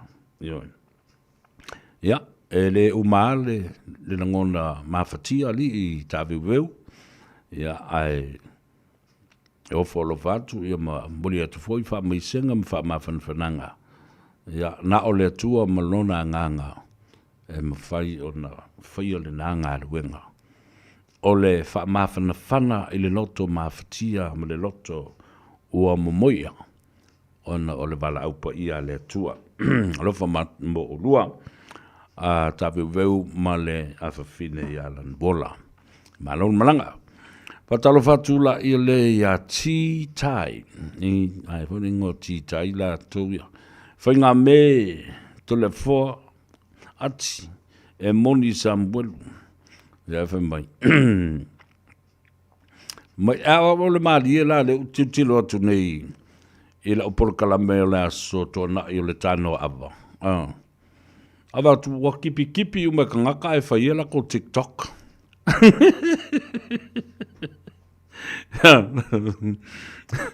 ya va mai le sunga le I fai fe au ya fainga me ati tole fo ya le ma tu tapu ia tu nei Avondale fa talo fa ya malo lava ya o Val Philly talo lava malo so from Ria watching you from Wellington Vitale Faleniko Alaiva ya va talo fatu o Toria Joyce Crichton alole so from Ria ya lenga te leo fui ava manu taito talofa lava oi talofa fui ava lau sunga le toina waile numera na lea o toina na ua fato a e mai I o le Faiva mo wai fo I se tai ai o kaile ile afia fidei nale all waters just toluiva lua fitu toluvan wala vangi snapper se lua mo lau sunga le toina ia numera na le au fia ai ale all waters just toluiva lua fitu toluvan fatalo fatu le sunga ya Mark malo se from Ria Mark o Luana Sau ya fa perfo ia oi talofa le sunga ya pilua taito alo le sifum ria vaftai ya to tele la o aveloli o te mafuta le iai ya fa manuia le tu le ngaluenga ta u e fai o tau awa ale o tau ele ai le si tu malo ele ai si tu malo ai se awa e whaalangolango ma whaamoe mai I a te o tau ia o le au aveloli a watu ai ia meo le tanga leisa tanga suka ma isi tau mawha amu mai e o atu ia po whea lawa ai o le au aveloli e molia ia le tele o nā au tau mawha patalo whatu lau mua tasi toa talo whalawa o le sunga George ia watching you from the Bay Area in California. Please press the like button, share our program. O Silapea Brown Loia, Talofalava, Tavu Veu, Wala, Solia, Evangelia. Talofamalo so vumvia. Tele le ukavu veu le o mailungal tan. Tama fale alilia mo. Le uso na to. Talofalava Danny Moore. Ja, alol sai fom luia. Virginia Danau, talofali Virginia. Malo a kepu, talofalava malo sai fom luia auto umalava ia. Olo mafuta mai. Yeah. We've already broken down what is a caution statement. Yeah, na o tātou whalongolongo tu ia I le lauina o le mele na tai aula a matalona tu I fesiti. O te vavai atu sai ai le whaatulanga ina e leo o lātou morimau o ai mō mua, o ai e lona lua, lona tolu, lona whaalela o vavai atu na I e le melewe. Ua whaima, ua whaolele ua iei le vesuia inga. Ua mua mai isi, mana tua poi. E le whape o le tō tele o muri mauna mahau sali ai la ia lea o le sao se mea. Lea. I le whape o le tō tele o i la tō, ona whape ai la ia lea ua sao. O le tala noa i le tū la fono. O le tala noa i le solinga o le tū la fono. Ma mea na tutupu i le taimi na wha ngā solo ai nei mea. Ale alalale na hea lai o nau whai atu. E tā ua tele i le whafonga mai le atunu. Ia le tau mawhai e wha i atu ia mata upu ona o le tūlanga o le wha ngā solo ai. Whatoa mwhai lan tatu tala noa i le mata upu lea. Pea umamai anafi. A mo fo nei, ia tātou tala noa i tai au. Patalo fatu. Tapu ele toliniu. Mai sekil whasoa le ataua. Le mātou te matamatatu from Anchorage in Alaska. Talofa lava malo so i fomuria. Fatalofa i Samoa malabolo o lalam papa au i la mountain range ia whapena fo i Anchorage i Alaska atoa malo le soi fumuia o le sunga ia tuu a tailua malo lava whaftaile mafuta mai foi le fatu mo utou le fiafi ia whapea fo i le uso ia Alfred Mofanua tu faltatu por kalame. Tai aula, tātou tala noa lola, i le caution statement lea Samuel Walele i suia, o le ala lava, li mongi ale tau ai te mi uma, o povi ma le fanga, o tupe, le telefoni, me umane. These things, they will never go away. E ta tau o na tali ai wa tasi al tutila me e le o se mea whawhau le mea leo. They are real incidents. A tau le povi, se mea whawhau le povi. Se mea whawhau makalapo po o le povi nele umamai i. Se mea whawhau le tupe e maise. O mea faitino. Physical evidence. Se mea whawhau le whanga. Ua tango le whanga ai whaapai le vi. Au mai le mea le tamai ato. Lua kilipa. E whai e se tangata pepelo se tala whaapea. A leo ua tango i le whanga. To e alu mai ave le si tangata le na pu e mai leo ia tera mapu. To e maua lava ia i le whanga lava le tasi le ta ui. E Samuel. Te o tau se sila la i ma whaafonga. Wa leo mana whai le caution statement. Le tupe. Le whana. O povi.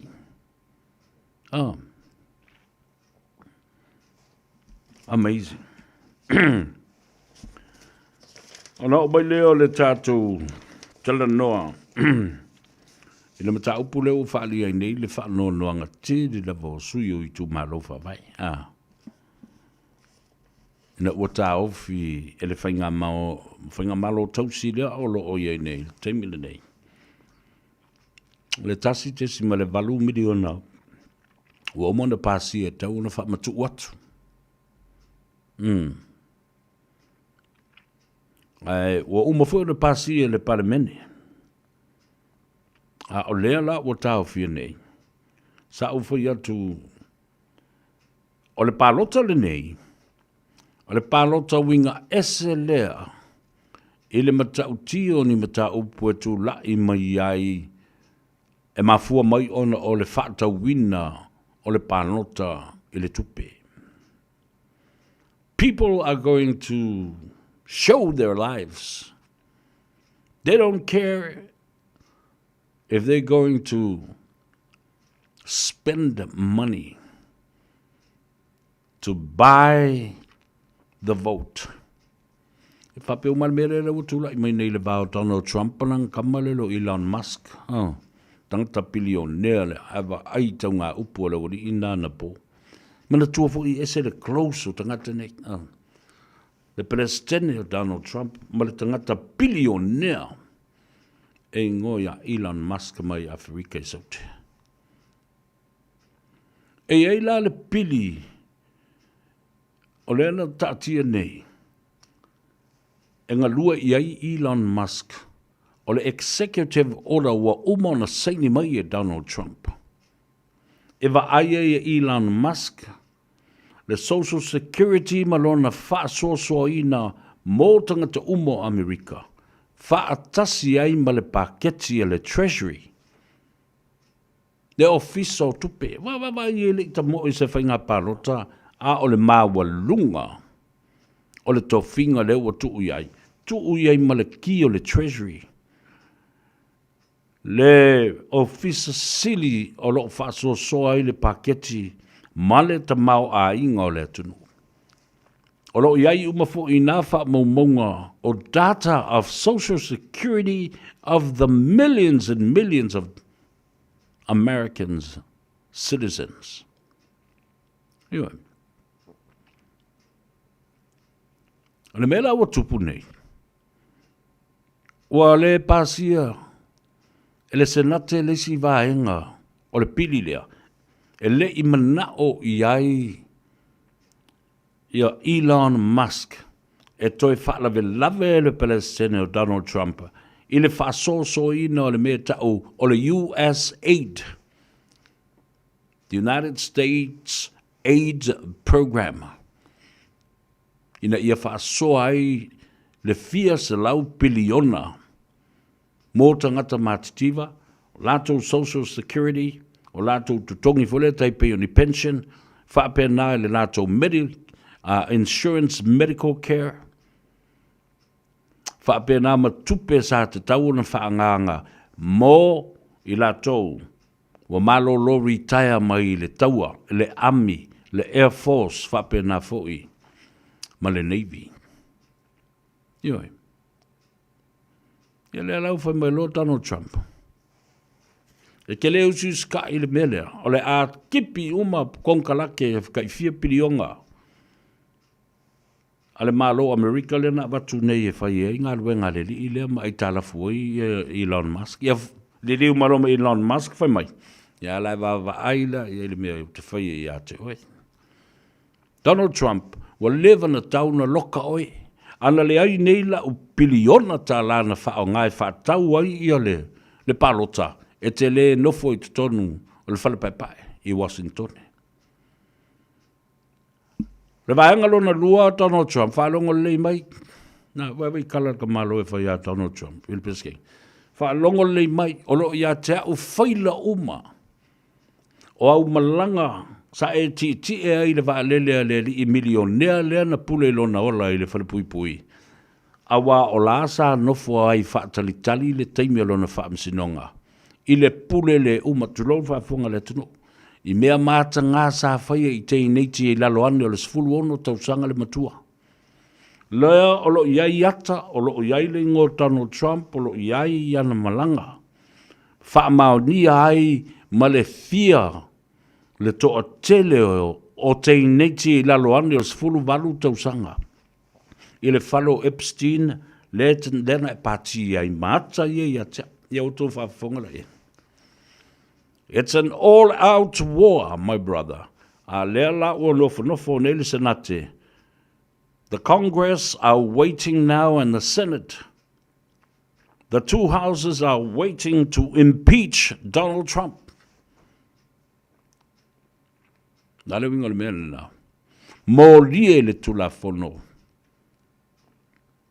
I le teimi sa Palestine ai. A o whaia ona winga mata ngā ia lea ua wavala mai ilunga. Leiti o fo I mumusu. Le vaenga fau, ia ma whaatonu siri fau o le vaenga le National Intelligence ma le FBI. Le iai le intia le ingo ia Cash Patel. E release ia whaila male su enga male li poti a toa. Le mo mei ato le li o Donald Trump. E matau tia Amerika. E matau tia. Mata le lei fo I lautou TV, le na le CNN, MNSPN, o le Foxy, o le propaganda outlets na a le li o Donald Trump. Mata I fo I tilo isi social medias, the truth. Mea na e tau I maa mai Donald Trump.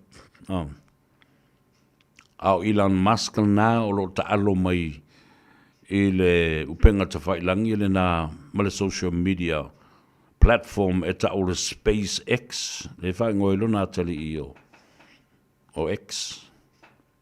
Ai whae ngolong ko lua ia space. Ai whae ngolong a whinga ia space invader.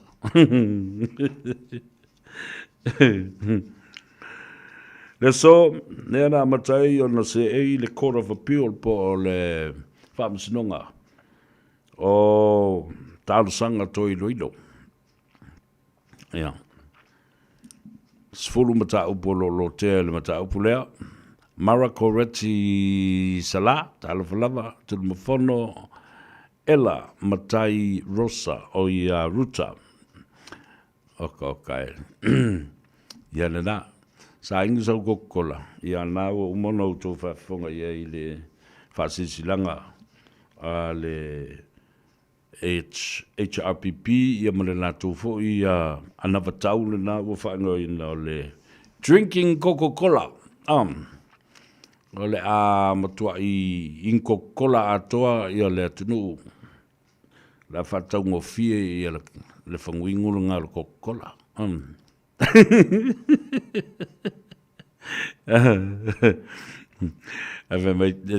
You know, Kalameli, I'm telling you now, because I had always wished that the time will come, to deal with this case and this case to be brought to justice and right in front of the courts. And I'm so pleased that it finally had to happen. Ale male mele wa umalo fo male bevesio Samoa wa file mu wa tatu sava vali luma a wa tatu va ai I tua pa Yerusalem ka loka mai ai kangu malala tangata ni. Tangata fau leanga tangata ni. A fai atu ai matala no atu mene fai ai fa sanga fa mai e mala ia tangata I mala ia malatu whanau. Ta ino. Tau te pule I mea mamana le atua tau te whai ai ia ni meoni. Ni meoni whetu uwha pena. Ia lena, e toi fo ia tuati ti e iau tau uru mau tau whoringa mau tau whanau. Su ele ta vale. Au tau vavai me umani na whaetua, telefoni ta vale. Everyone that was behind the conspiracy to cover up,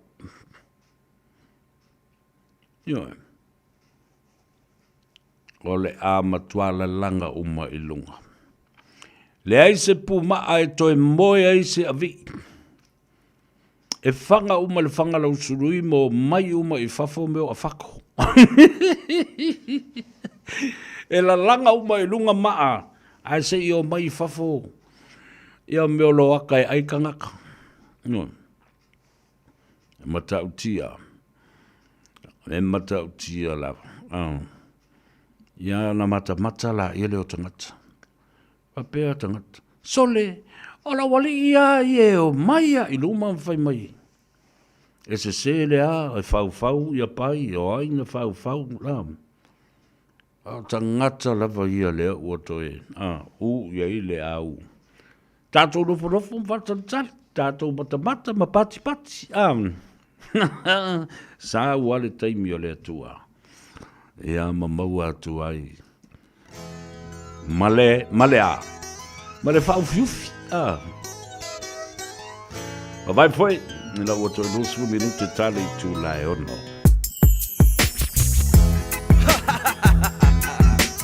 o te almamau, te le vaenga tātou te talanoa i ai ma whaasoa i ai i le so.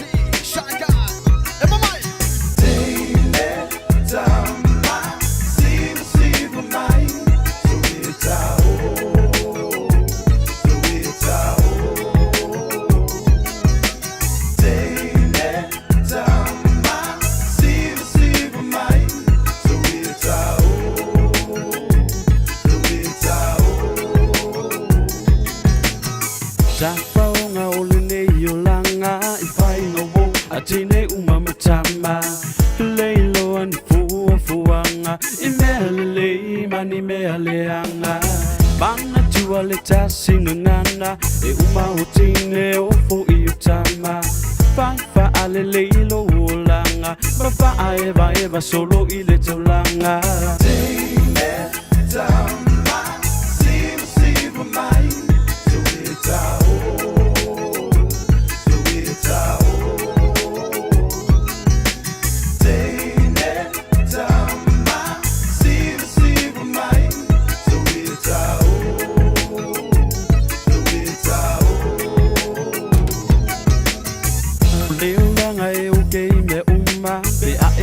Fia eva I le musika Le lei ai oi malau paanga Eva fia ai lo olanga Sunga sole si I tau tona Alava le tasi u alava le na Se awa e te fia ai ayanga Ina nei e moa ne ua e papala Eva mai malui mai Whawhalei masoso mai Pongu kei me umasunga yo mawhai a whai mele ai Welo whaku ngā waku mga yo mga koe tau whai ak yo Mao al whai mai wai alu awa e wai a big kampani Master little mai Sa e ngi mea sole ke mao mai Ngā o kanga kau whaabale ngale umau kupai le o mai A e shy guy Fiu e vili vili ngale kani me mai I e le se I mai au mai e skisi victim sipso e misi Teine siva mai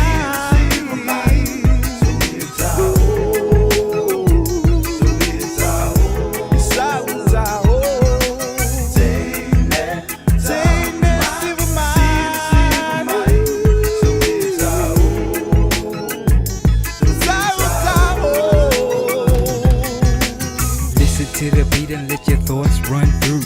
Think of the times when we was busting the groove up on the dance floor, baby. We was letting it loose. We made it seem like it was just me and you. All eyes on us while we do what we do, and when we do what we do, we make it look so cool. Slow dance, hold hands under a white full moon. We should start our own class, cause we so damn good. The way you synchronize every single one of your moves. My moves so light, I make it look so smooth. I know you feeling me, girl, cause I'm feeling you too. R&B, baby, rhythm and blues. Now, step with me now, dance with me now, groove with me now. Now, step with me now, dance with me now, groove with me now.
sino ole anganga fayetuma ole tanga bailena ole atuma ole manuiamo Samoa ole atuma ole manuiamo Samoa.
Tete muso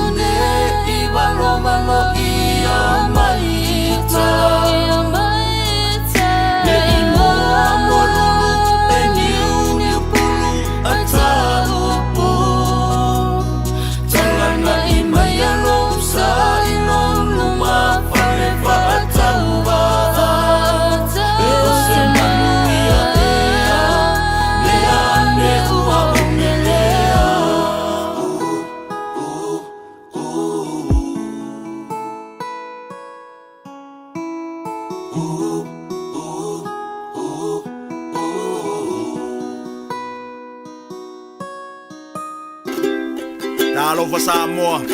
Waule ne yo kasputi alu. Awal suia lingila waule kio. Aeva eva mai ina se fudu lima iva kolu. Amo. Radio Samoa. Vevela a.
Vani o tolo mo siona tua whawhide. Ele lei le li, ia, whanofo whi mali ei, oi, o le newsletter mai, le au mai lunga le Auckland Transport. The whole of Auckland motorway has come to a stop, to a halt. Matua tu ailengila ku mau ai le o. E le pisi, ia mai e o ta vale lo la ve lunga le wala tele. No winga le saule mai o in offshore, o le watu nei au kilani, o le watu fo nei le Western Motor Highway. Ia alo fangia. O no fuanga umana o le mustawa le toi minoi. Minoi noi malia e ke e mua i lau savali. Patalofa ya sesa tiutala, watching you severe from Kalgoorlie in Western Australia. Talafatu fo I Perth. Junior Moleli, alonso fo mduia mata nofo Pacifica le lilio. Watching you from Sacramento in the United States. My classmate, my dear brother Irving Carruthers, watching you severe from Seattle, Washington. Yes, of course, it's been a long time. Ole usoleo usa mato mafuta ya mafai me fatasi ma va la lata fo iso tanga ile o ngal kolisio Samoa ile tele o to sanga o vai ale o te vava yatu ole olo alala ma papa au e Seattle, Washington ya malo o fata le vave malo so fu mudia lo sunga fata malo fa ile mafuta mai afa ese maya ya va per foi ia Casey Samania talo va malo so fu mudia auto uma o lo mafuta mai i le tātou polokalame. Tufa le tātou polokalame, ioi. Tawa e sina whanene, alo li le soifo manuia, o le matamatatu i nei no whali, i mamako kari e kuwai. Tupu pauli, alo le soifo manuia.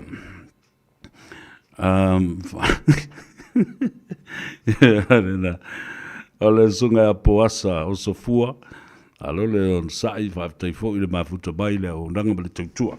Ale si fongo Samoa. O le whainga palota lea o le aloa tune iai ia le mamalu o le atunu. O le tele ia lo na fianga o a onga le whanau. O le so, na sau noa ai le fionga ia Chris Hazelman o ia le na o le Pulasili ma le whaululunga o a onga uma le atunu, the Minister of Education, Chief Executive stated today, o le whainga palota lea ua vawe nei ma unexpected. Ele i mawhauwhau wina, ai kia ua le wanga o loa i le mea le atupu. Lea la, ua toi tolu masina o le whainga palota. Ai o le tolu masina fo le nao le a fianga o le tele o porkalame o a onga le whanau. Mai ai le a onga whateita i se io o a ilunga i kolisi pena fo i universite ma a onga matata SS. O le si la swinga lea o iei nei.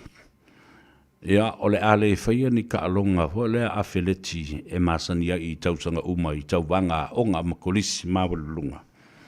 Ia on o le tapenanga lea i le whainga panota. E iai ia whonutanga, e iai ia isi fo'i au nanga o le a le whaatinoina. Iai ia si singa matulanga whapena. Other services will be halted. Ia a o tāpena le whanau mō suenga. Ia leini tātou a wheleti i le neiwai tau. The early election has affected and impacted on the education system immensely. Tua fia lava le whanau. Ia male to tele o polkalambea lea onga a o lo o mai le fautuanga ina ia lo fangia. Matua, tā pena lau palota, ia ma tā pena le leifo i le whanau ina ia whaia lātou mea onga. Ma mulmuli tai i tai ala o vasenga ma mata upu o lo o a o tawina le nei teimi ina ia tā pena i mō suenga le whanau. Awa e whai o lautala, e umatu le whainga palota lea. Ai o atu i le masino Januari ma Februari. O lei masisi e koe fia kalango i ngi meo whainga paloka. O le a iai whale tonu e tula i mai tonu a onga. Ale whanau, o suenga. Ia o a lava i unga e o Yesu enga, o no te mifolane na e langa mai e i mātua whale tonu ia le systems a le sa whai ia le whai unga le tausanga. Tele meo whalawe ia onga le whanau, le le tāpenanga, tele ta mai te wheo, le anga whai a onga, le anga uru a onga, tu wa i solo le anga. Ai le loa. O mea ia sa tauna tilo mamao iai. O a lava tūlanga o i le whainga palota. A ia lava le tāpenanga mōsu enga le whanau. Ioi, o le tā ua le nā, o le whe au o mori atu pēr. Ia awa ia na ia tātou whanau. Umatula ia leo o a fo i o whainga palota. Ai maisu enga tamaiti. Wale mōna skol sipi o tamaiti. Māua lalo le tūlanga o tongi ua ausia. E le ausia le tō tele nisi ia tongi e tauai o na whaamia ina mau atu ia wanoa skol sipi. Patalo fatu ia fiso. Wa engalana e tau na mata i tuina e tātou. A me se tātou i e Samoa o nai whalongolongo mai. A wai tō tele ia lea tunu i Samoa la tau te tau muri polkalamil nea le a tau sabea. E le ngata le nganga i fō Faiva. Mai lea sunga fua e tau lea safarele. Ia whapena fo i male tātou polkalame. O le tano awa le astona. Ia, ua vewe si solo lunga o le, ua ave le tala. Ile la unga le whaiwhi au fo, le sa whai. Ia talo sia, ia se au ngā o le tu o lalo, ia me se fo, ia se langona na au wha se a tuai. Ile amata upo. Ia, ilo ule nā tali tonunga. O la ule nā ia te tau. Lea fo i wa furi mai ia le to tele o whaiwhi au mātutua. Ioi, o to o sina lava o le tala le lei. Nā tau wala au mai ma whape mai la tau tala. Lea tau sa vea, talo whai. Mā tau mai tau wa e whali. Pau di sa ule whali, sa whali ia sa tau mwhai lava e tau whiowhile u mai ama mai. Ia ol popole. Ioi, a ol popole. Ia mana tua le teimile nei. Wa amata no mai meo antikeriso pepelo malato au maia le sa vali a sa tani. Upo nā to ina. Ioi. Upo ia to ina. O meo o au sina tau tia i o le tala le lei ua malolo mai. O wane i o tātou pole a i a tātou whae tete ma tātou whao tautai. I a tātou i loa ai. Ua tau nuu lava upu o valo anga i aso e ngatai.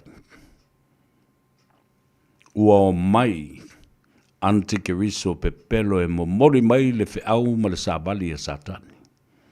Ia tātou wha malolosi ma tātou loto te tele ai. Ia tātou loa ile ese e senga. Ioe. E sau te mura, smalo.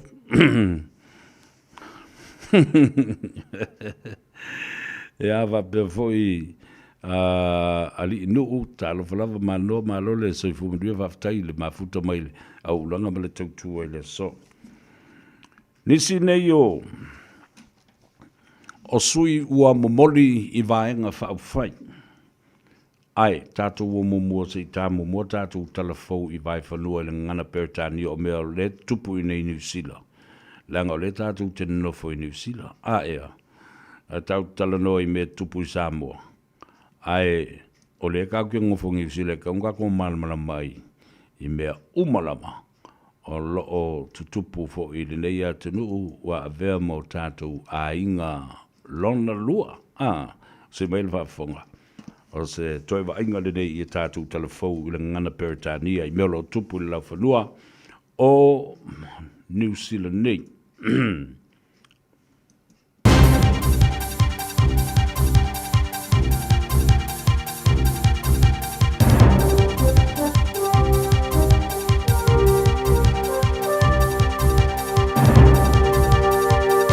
In this update, the Tourism Minister's unveiling a blueprint to double the country's tourism export value by 2034. Political reporter Azaria Howell has more. A $35 million investment from the International Visitor Levy will deliver the first stage of the plans, including a focus on India and Southeast Asia. $5 million from the fund will go towards attracting major events to bring visitors in, and $3 million for business events. Louise Upston says New Zealand is open for business, and the government's committed to growing the sector. Authorities are winding down protests in Los Angeles for the night. It's the fourth day of demonstrations over immigrant deportations. Protests are now breaking out in cities across the US. California's leaders are vehemently criticising the US president sending in hundreds of Marines and 4,000 National Guard troops. CNN reporter Michael Yoshida says riot police are telling demonstrators to go home or face arrest. We just had a full bus filled up with individuals with, again, their hands zip-tied behind their back. We have another bus further down the street that's starting to be filled as well. The police minister's considering ways to stamp out corruption among border and immigration staff and police.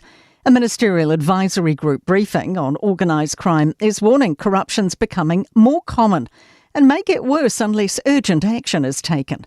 Mark Mitchell says if the government boosted pay, it could curb bad behaviour. We want to pay our first responders more. It's just natural as a country. And I think that as we start to recover fiscally and as we start to see some growth, those are the sort of options that become open to a government.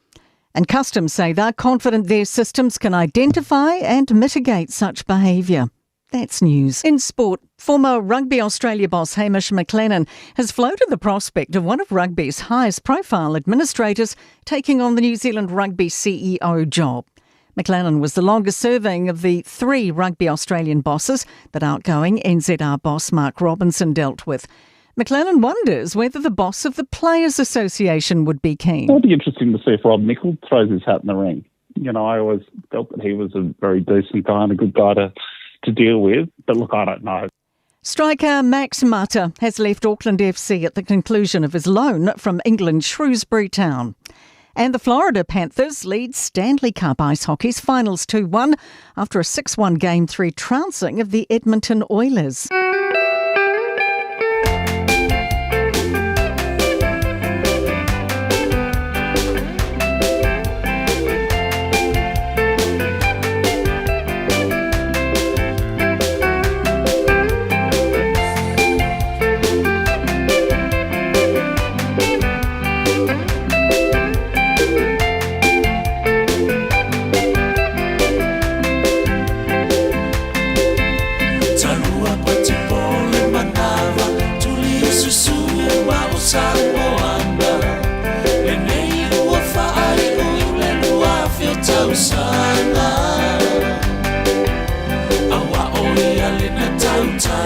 Samoa lata Faiva malanga o ia fo ilea na maliu mo tana sala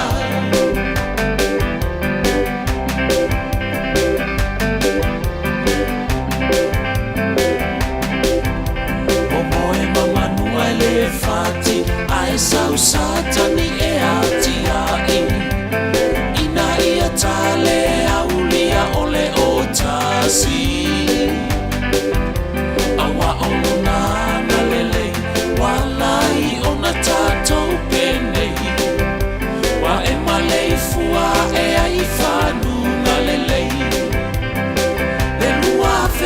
Sana watafa ai uina wale se talavale wana o talefa ao sofia fia awana ya lo famai ea uatae ai ai ea emoe ile po awane ina lola fa afetai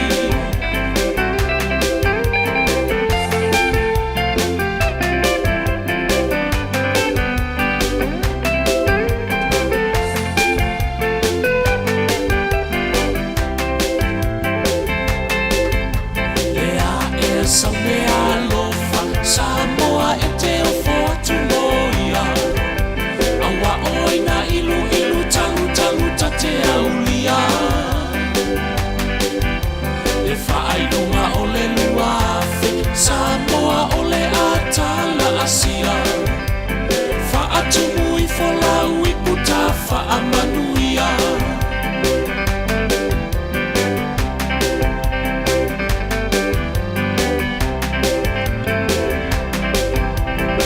Asana mai la ia Samoa se ta fa afia fia fa amana tua I le lua fe uai umanuia Inua tula Coca-Cola ai inu mai lauta se ipia fai fai le mune I te iwa ele aulia Le lua fe tausana Watafa ai ui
ai se talavale ona o talefa au sofia fia awana ia lofa mai mea ua tae ai ai mea e moe i le po awane ina lola faafetai mea e moe i le po Ia le na whapi fianga sui fi loi o le malama o ngā luenga ma le ngā Gagaifo fo i Faiva o le atunu i le neia solua i na ua se fulu ma le tasi minute o le o te ai nei ia le itu lai ono le United Band au mama i tu i whafo so le o le makua makauki o le malapanga le mea tutu ta vale o leina ta vale ia le whala o maua mai ai ma le tātou talala ta maine na e le lapata inga i a whai tete fo i lunga le ala tele e ui na tū a e ke wae moe ai mai ngā ai ki mai lau litio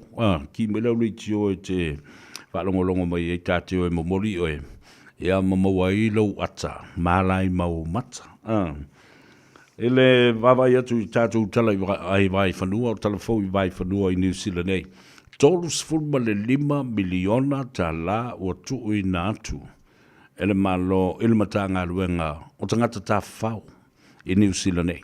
O lana winga, e manuia i fo i mo tātou tangata i Samoa.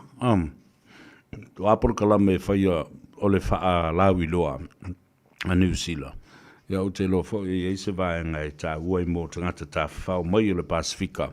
Ia matangata New Zealand fo i ele ngata i tonu lavo le atunu a o i la tau e malanga e se atu i le atu Pasifika e o fia i tātou tonga mawhiti. Tolus fulma le 5 miliona tā la. The cash boost for the tourism industry in New Zealand. Le whalawalawe te lea lo tula i mai i Los Angeles i Amerika. Tō tele tangata i e manunu ai. Tasi le awhi whase lau National Guards tangata le fita. Fo le whaleo a Amerika. Le mea le na whai atu ele te malo o Donald Trump. Awa, whai mai, o le uahalu whaasolo atoa ala sa lalo o Donald Trump i tangata i ti poti e se mai te tonu o lau whanua me ele o stete umo Amerika. Ai le o le lei o na whaatino le saolo tonga malea i a te tau o tangata. Po le alawa e te tau na whaile me ta o le due process e avele me ta upu i te tonu o le whaamisnonga. O nei loa ila ia lea, o lai whaila ia pepa o le tangata i le fia no whamau. A o isi fo i wano whamau, a lea waka la ua, le executive order of illegal deportation away from US soil. Ia lea la ua mai no ma meo fita ia, e so ani i leo. Awa, i le ma whai i leo. Valu se lau wafe leo a toa lava i tonu o le malo tele o Amerika. Valu se lau wafe. Nearly 1 million policemen. I ne mawhai ona lato tipotia pe a whai se 4 miliona tangata overstays le. Ai, o whainu mera le nai whai ale ta malo i e lona mawhau. Ai le aini li poti mau tutu. E loa ai. E sao ana mea i e whai. Ia lea la o amata o na tali atu ma te atu tangata. I lana whaatonunga ma na mea i e whai. Ua overboard. Nisi nei o sui na momoli i lea so. Peano whai atua i sui voi lea mo vaenga wha upwhai ese nei i lea wa wha mautu mai nei. Ea fo i o lea la tau wā. Ma ua mai ona le stala ma la iei o la tau sui manatua. A i lalo ane o le valu whaipule o lau pāti whaupwhai. E le tā ua lau pāti whaupwhai o se pāti. Nā o ni tangata tutu taito tasi. A o le valu whai tau ana i runga. O nei lo leo walo ia as a recognized political party. O le i tu malo vai maunga le wha. Leo lo tu lai mai ai ia le sunga ia whawalo. Fau Harry Jeffrey Schuster. O ia sa sau tonu o le panemene i lalo le fua a le whatotua i le tua sa mo o tas pitai. Lea la ua whata ape le panemene ma ua le stalalo ia ai ia le parti whaofaile nei o le SUP po le Samoa Uniting Party. Leo i uma ia le vaenga a fia me ia whaatasi ai. Ma le isi toa se fulu ma le to limba. Fia me ma le to se fulu ma le to a wha. Le lau o momoli ma iai ia le sunga ia tia gram tuala ulelei. Ntua fo o sunga tia gram tuala ulelei. Lea sa avea ma whailau tusi le fono. Lena i tonu a le vevesinga fo lele o tapuni le fono. Tapuni le fale fono, tapuni e tuai ma le fale ese o le fale fono. Ai fasiri atu iai ia fia me ma la auli po feo iai le ki o le. E te tala ai ia le mau te fono e whai e le whaatautonga. Ai whai mai ia tia gram tuala ulei. O la ualu ma le whongftalai, le whionga i whaasina ia tole a fua whawisi. Le au pepe, ai ono. Lea la o tātou loa i fōi. O isi fōi ia tofinga, o lo o i lalo le whaavai. Tu sā pe ua le toi usu se whono le parimene. Ai o lo i ai pēr le whongftalai, ma le sui whongftalai. I isi ngā ruenga. Ma whaawau pēr on te tongi i lātou. I o lātou tongi. Lena. Ia le lai whai mai fia me. O le whongftalai, ma le sui whongftalai. O le ke fua i lunga le puka upule. E matau tia. A o le sungala ia tia gram tuala lei. Le sa ave ma whelau tusi le whono le vaitau o le sunga atu le epa.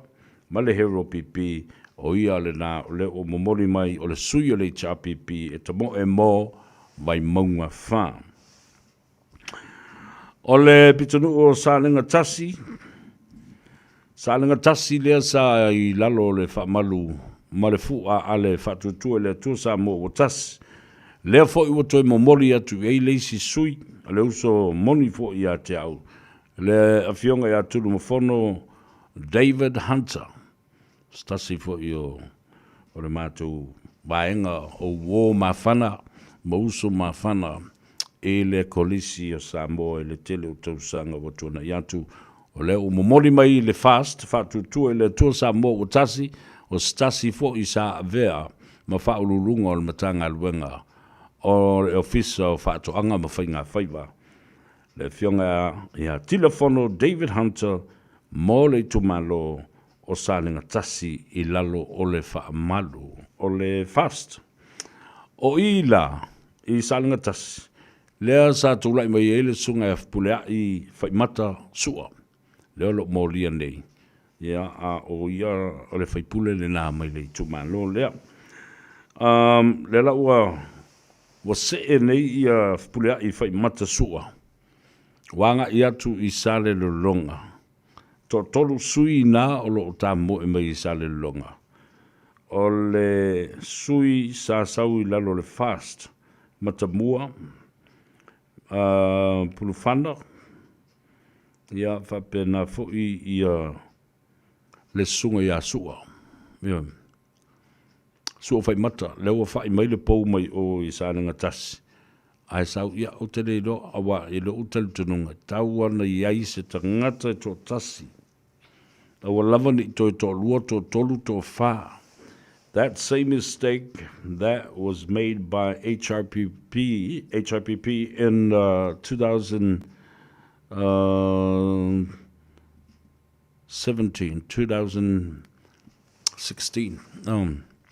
I malpainga lena te atu nei o le painga lona sifulma le ono o le palemene.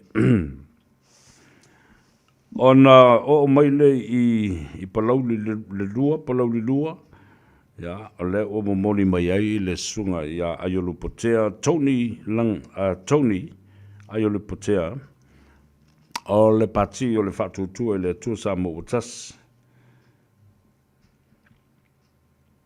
O le tumalo o sale oula, o le o momoli mai ai ia le sui o le SUP Samoa United Party, le fionga le sa ave masui panemia ia tuala te vanga poni fasio. Ai o le sui o le fast. O leo moli mai e le lātou whailau tusi, le ftelenga ia waa au o lo fipo. Ia, nena, ta ua me sili na ua nofo. Malama foi le tātou tunu ui swinga o lo iai, i le teimi le nei. La tātou o, e tale pese lea, e momoli ai ia oi le fale, tātou foi mai. Fai le tala a mulimuli, ia ona whapena lea. Ona tātou tau ma vai i le nei aso tona, aso lua. Ia i lau tali tonunga. O lea lava o wawa ai atu iai mātangia mai ai. E pei e fōringa, ia, poe na o se mea o lo valo ia ai e tau i lo ma fofau. E fōringa mai ai, e pei e mimilo malilifa, le patia le tamaitai, pāne mia tau ave, male malo wha wau teimi le nei. Pi tau fōringa mai o lo o, tau osi se whai ngā wōba se whai poiponga i le wā o le SUP, ma le HRPP. E tailo i lau vai, a wau ia, o lau mata, ma lau analysis le nā. Nea o te wawai atu iai, yeah. Pe fōringa fōlele, o la atu tū whātasi e tū lei whātasi ia le lātou agenda, po le lātou mandate, ia po le lātou manifesto fōi. Ina ia tutu whātasi, e fausi ai se vaenga, se malo so whātasi, or a coalition government between HRPP and SUP. Yeah, we'll wait and see. We'll wait and see. It's not that far out before the general election. Ai tā ua te le tātou mate i mena. Tātou te tā pena i ai mō le lumanai. Tāle pese le fōi mai. Ia, o le tātou o tāwalunga. Ia le tātou whamui moe. E moi se le ngā Gagaifo o Faiva Samoa.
Atali le palonga, oh yo, to na.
whawhiwhianga sui whiwhiloi lavanda.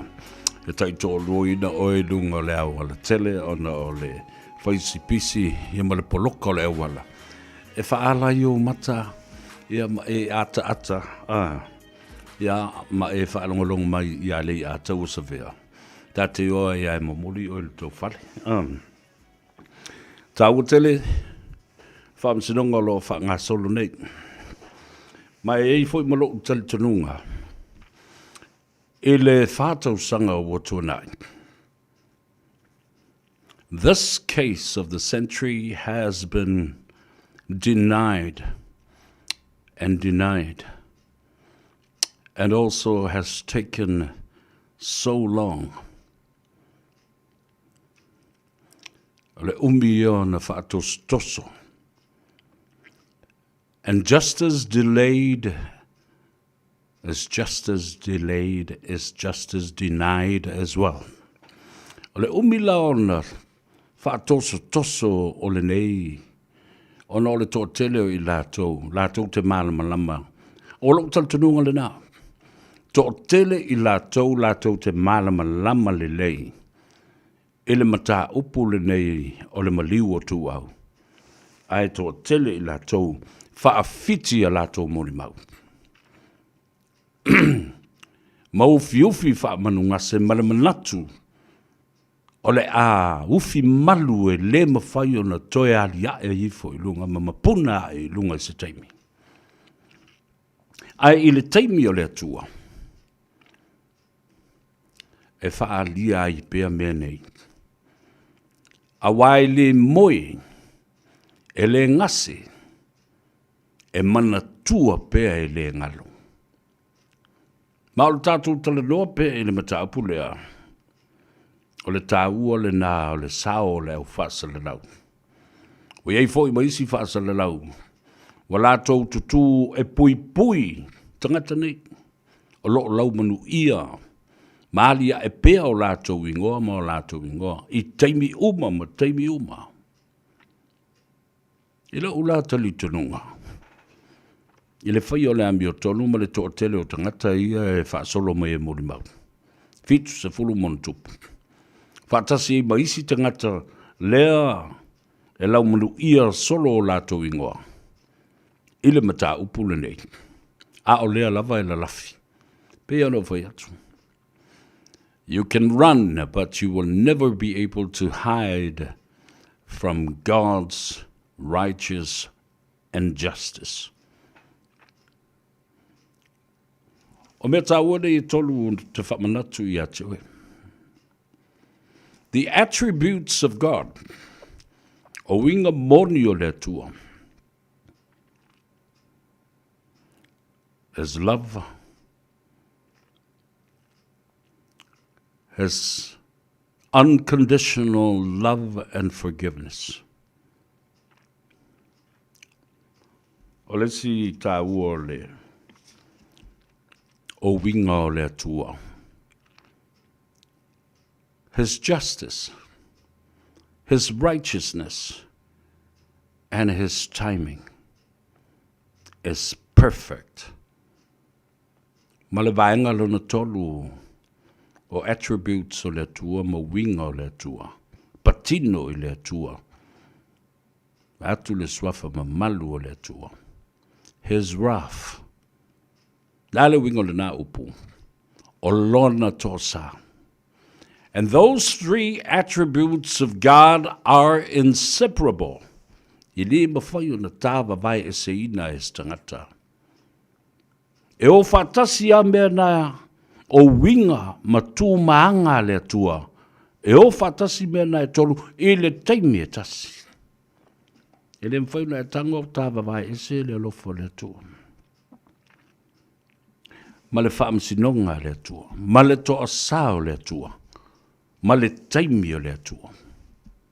Nala na au te nofo ma au wawa ai ma fau ma whaitau ma mai tau winga o mea te tupu mai. O le a fianga, o le a fuaanga, ma le mafuaanga. Ai se a. o le tangata ua wha maua lunga. O le tangata ua manatu wha sausiri o ni tofinga, ma le tamau a inga. Ma lo lātou so tanga manisi tangata malolosi atu. I pūlenga whaupwhai o malo. O so tanga wāwāla lata whaale tangata. O na lātou le mana tuai lea le wha maoni ma le ami o tonu. O le wha msinonga le atua, ma le alofa le atua. Ai ngalo ai a i lātou, le taimia le atua ma le toa sao le atua. I lona lava taimi.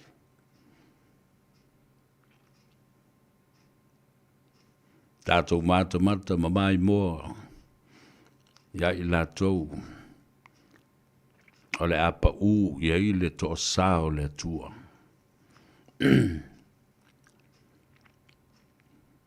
Ona ole lea lolofa. I isi whānaua le atua. O manatu whapito. Ona ole malosi, ma tofinga, ma tupe, ma le tamau ainga. Ai ngaloia i lātou. Wau au tangata nei. So le tala noa tangata i le suwafo le atua, ma la fionga pa ia le atua i te mimu. E, ma le siu ngā li le nā, whaiwhala, whaitau ngā tus pa ia umaloa. Palau vale mai le atu no.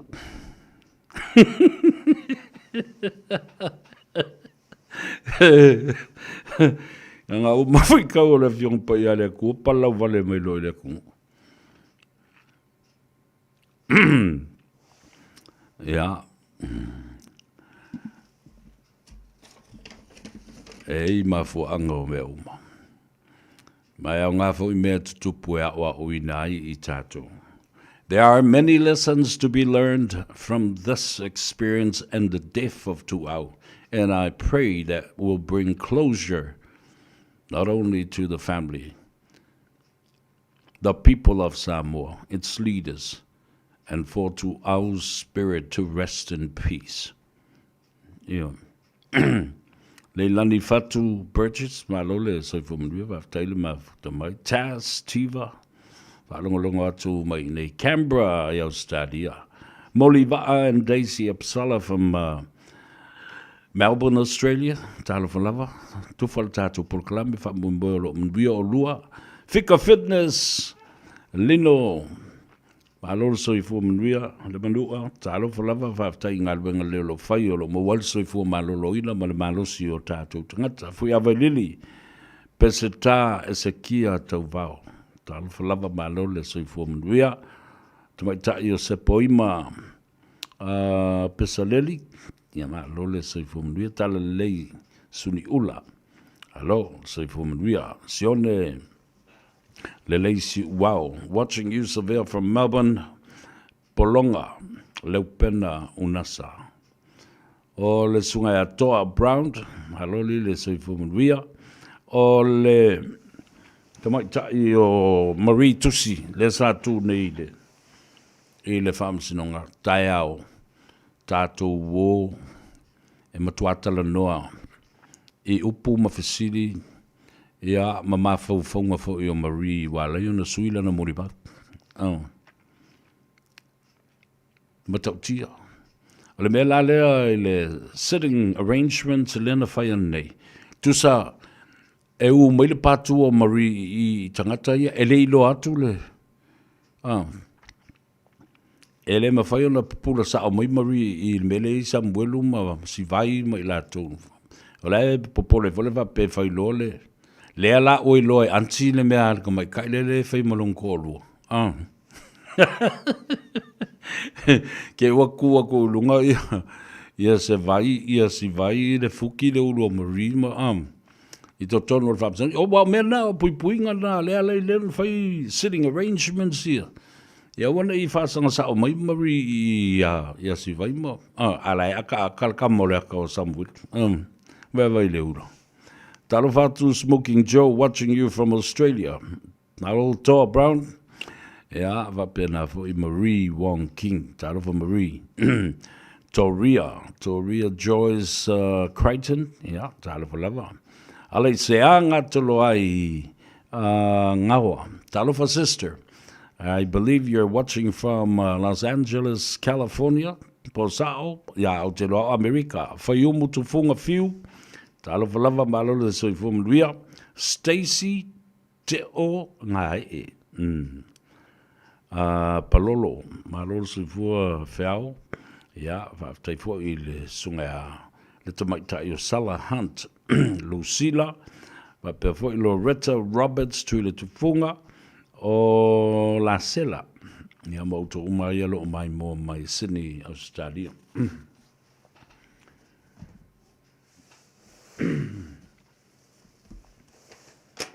Toi ole so tawulunga tuoli tato polkalama to lua tina Samoa ele me ta ole fasio tangata pa I valea ele whaafoina lea male aveina o se tavale ai oti ei se tangata ole stina e 5 tausanga le matua la vea ele tamaititi o I tona I mato I lana tavale la vea oti whai ungol tausanga na tenei ole stina ele ita ua mai po le alo na matua la vea I fo ile si tamaititi la vea oti au le tai awa na le la na whai loa mai ei el whaamsinonga I Samoa ua toi wha maui I tua e leo a lato moli mau wha sao loto ai tina ia ave ta vale ia na whioti ei tamaiti ia e to lua ua le lava mau a leo ua le lava mau a leo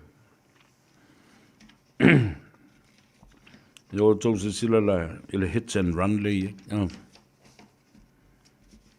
hits and run le la vei tu au la vea oti sola le tangata au nai tina io le vavai atu la vea oti tangata ai le lava mulmak ya ele se fai tiu le na mea le anga o le mori anga na whaia leo e poi la se tatou na vava ai le teimi na tupu el fa lave a o le a fo se mai tau o leo se la tau li poti awa o le mea leo te e fai a malu i elo ma fau ma leo la o vava i tu fai wa mata o na alia e mai to tonu o su engol ma liu o tu au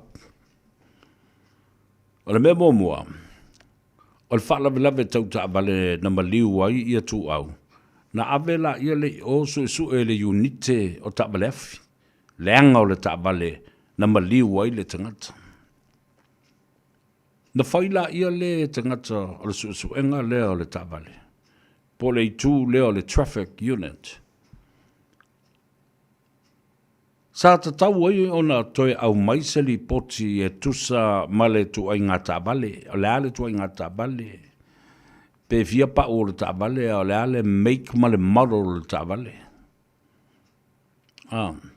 po le tavale tonu lea sa tupu ai le whalawelawe awa ono I tātou le ini I tātou forensic investigation and the forensic testing awa sita mai tulu a 1 drop of blood ile nā tavale e loa I nā mamaua le DNA o tu au le tavale lea. Lea lava lau te whalongolongo atu, le ai lava mase, li poti e winga I se tavale, or a suspected vehicle that was involved in this hit and run accident. Why?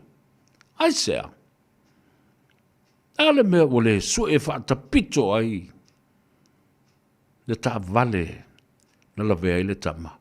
Ma ta tau ai loa. O na whaise li poti e tangata ia le unite lea a leo le traffic. E winga lai le ta vale lea na la vea le tama lea. Wheo iai se li poti. Ma ta tau ai loa. Ona toi fo I mai le mata upu I. Te nei lopo a procedure sa le vanga le. Ai lo tantununga le na because somebody died and lost his life. Wa umalan susuenga le tavale. Ai taulona mai susue. Ini mori anga fa soli tula fono ona o lea ua oti ai ma mai mawile olo le tangata. Susue lola ia lea. El Criminal Investigation Bureau leo leo. Ia lea ua umai wha. Tātou tele baba aia. E se le tavale na whaari mai. E se le van na whaasau. A le mori maula sa muelu na watu le fale va ai le tavale le toi o le fale insilia le ta ua. Toi va ai fo I le tavale. Fea lao tavale nei. La le me wale au mai ai le wha ma mawhai tavale nei. A o ai o na ia le tavale lea. Whose name the ownership of these vehicles that are registered to an owner. You know where I'm getting at? Elise say. Tele o mea ia wa angai mai. Le ise susu angal telefoni, le ise susu angal tavale. Ale ta ua Samuelu na alu sa o lava whai ale ala. Mai le tavale na le na la veai ia tu au e mai maa. E wako e melka avale e tango o mai lea. Ai ko salumol mau Samuelu, it's in the record. Na tango o mai le I wafa tu e mai malisi di mafi. Alofa mai le tua valu tusa so tātou manuia. Tau na toso ma mai I lātou nei sa iai mai lava I le amatanga. Se ia o mai I le aso wa whanga solo tauru manga o le susu enga o le whamsinonga le nei. E winga I le maliu o tu au. It'll be interesting to listen to all these different testimonies and statements and witnesses that will be taking their chances and the opportunity to stand within the witness box. Oh. And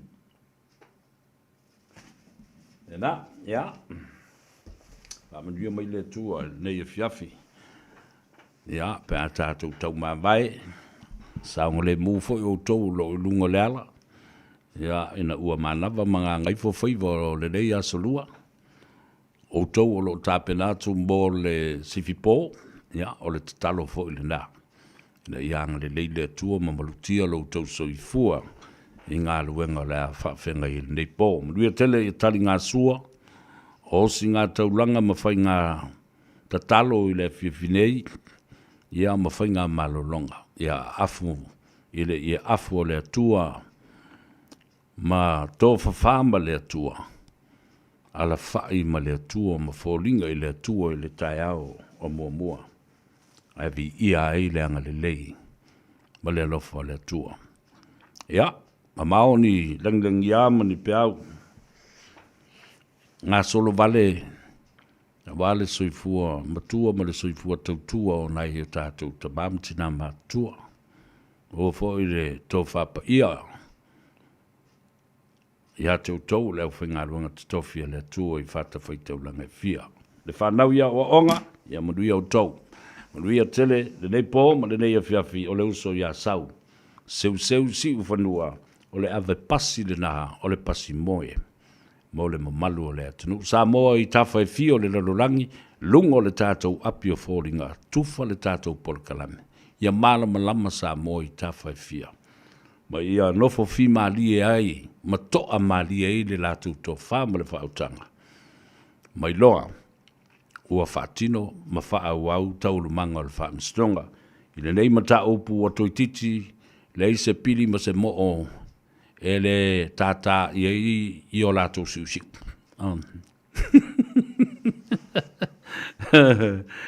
Our friends and families on the Facebook page, as well as the YouTube channel, and other platforms.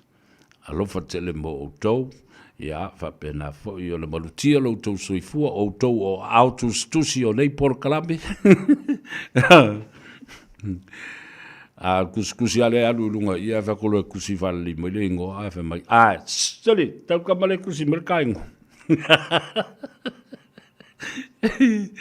Alo fa mo e tala o le suanga le vatele tatu te tali ai. Ia, ai fa pena. Ai sa o ia la umua.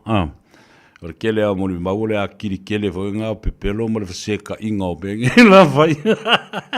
Au lo le ku ka we fusu. A fa ku fa ke o ka kala de bere ngale a ga la fo lo ke fo la moni mau. In fact because it can happen. No. Do fe ke nga e ala e le mai. Si nga fa ya ku fo ya la o ngi fo ko poko fo le mo fa le briefing fo le mai. Kaukala o e lau bere nga whakunga, lau whasi pepa renga whakunga e kauroko. Bueno. Ei se dia Marie Leota Alosio, ta alo whalawa. Ya, alo le soifu munmia. Lolonga Falsi, ya, ta alo whalawa. Watching you from Australia. Ya, via tili nei pola tātou o su elpesere atu sa ve masani ai. Tātou te taumba vai ai. Ia nga o sa valvali fole o ulu mātou fale.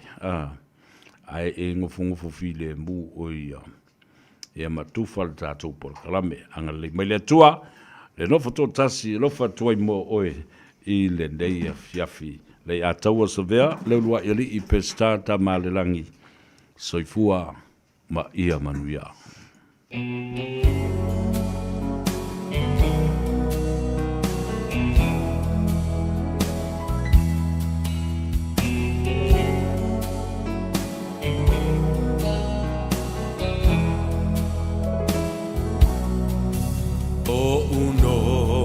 Foto atasi ma fau ngai wa sau tua lasi le alo fahi mo oe wa pei o se mai awele lai se iangi mai si o le o e tafia falongo iai la upele ea o fea o e ai Lalo langi pua o amale manunu Wa sola le la fa sulu sulu Unai o folingai Wa mo atu Be anda e la Talata mai Se fusia uma e foi mai La upele ea Wasili o eleva ai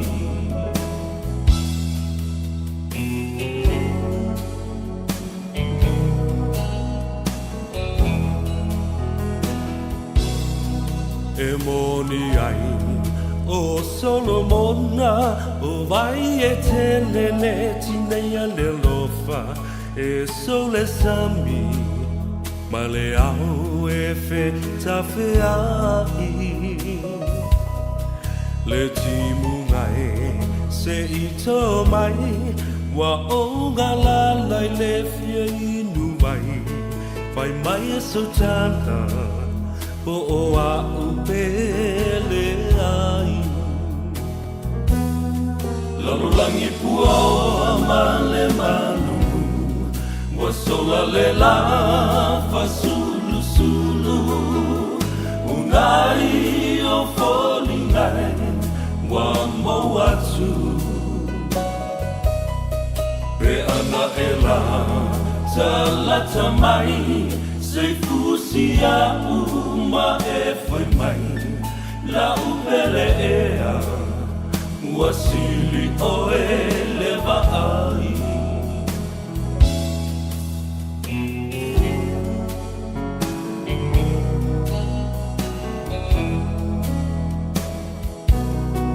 Le masoninga a oe maita Lau pele e ai le whangaluina O te te wina Pea oe isi o ufatu O nā puna wao si o tau langa O mea le lehi ma mea le anga wale sawai so o se tangata. The world is cold, the world is gray. You turn the sunshine away. You will never know an empty heart till once more you're close to me, as close as we can never be. I'll be longing to hold you again.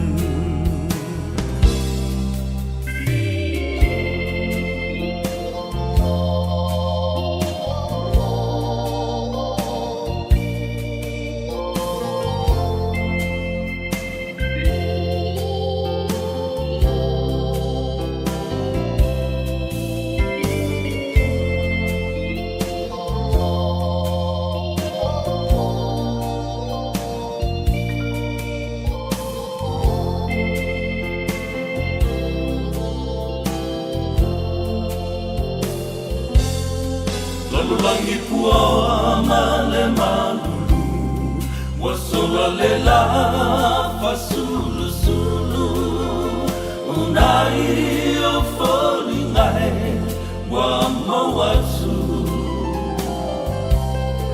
we ana ela tala tamai se fusia uma e fai mai la upele era wasili o eleva ai.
Ole pito i lalo po o le vaenga mau lalo e whaalongo ai.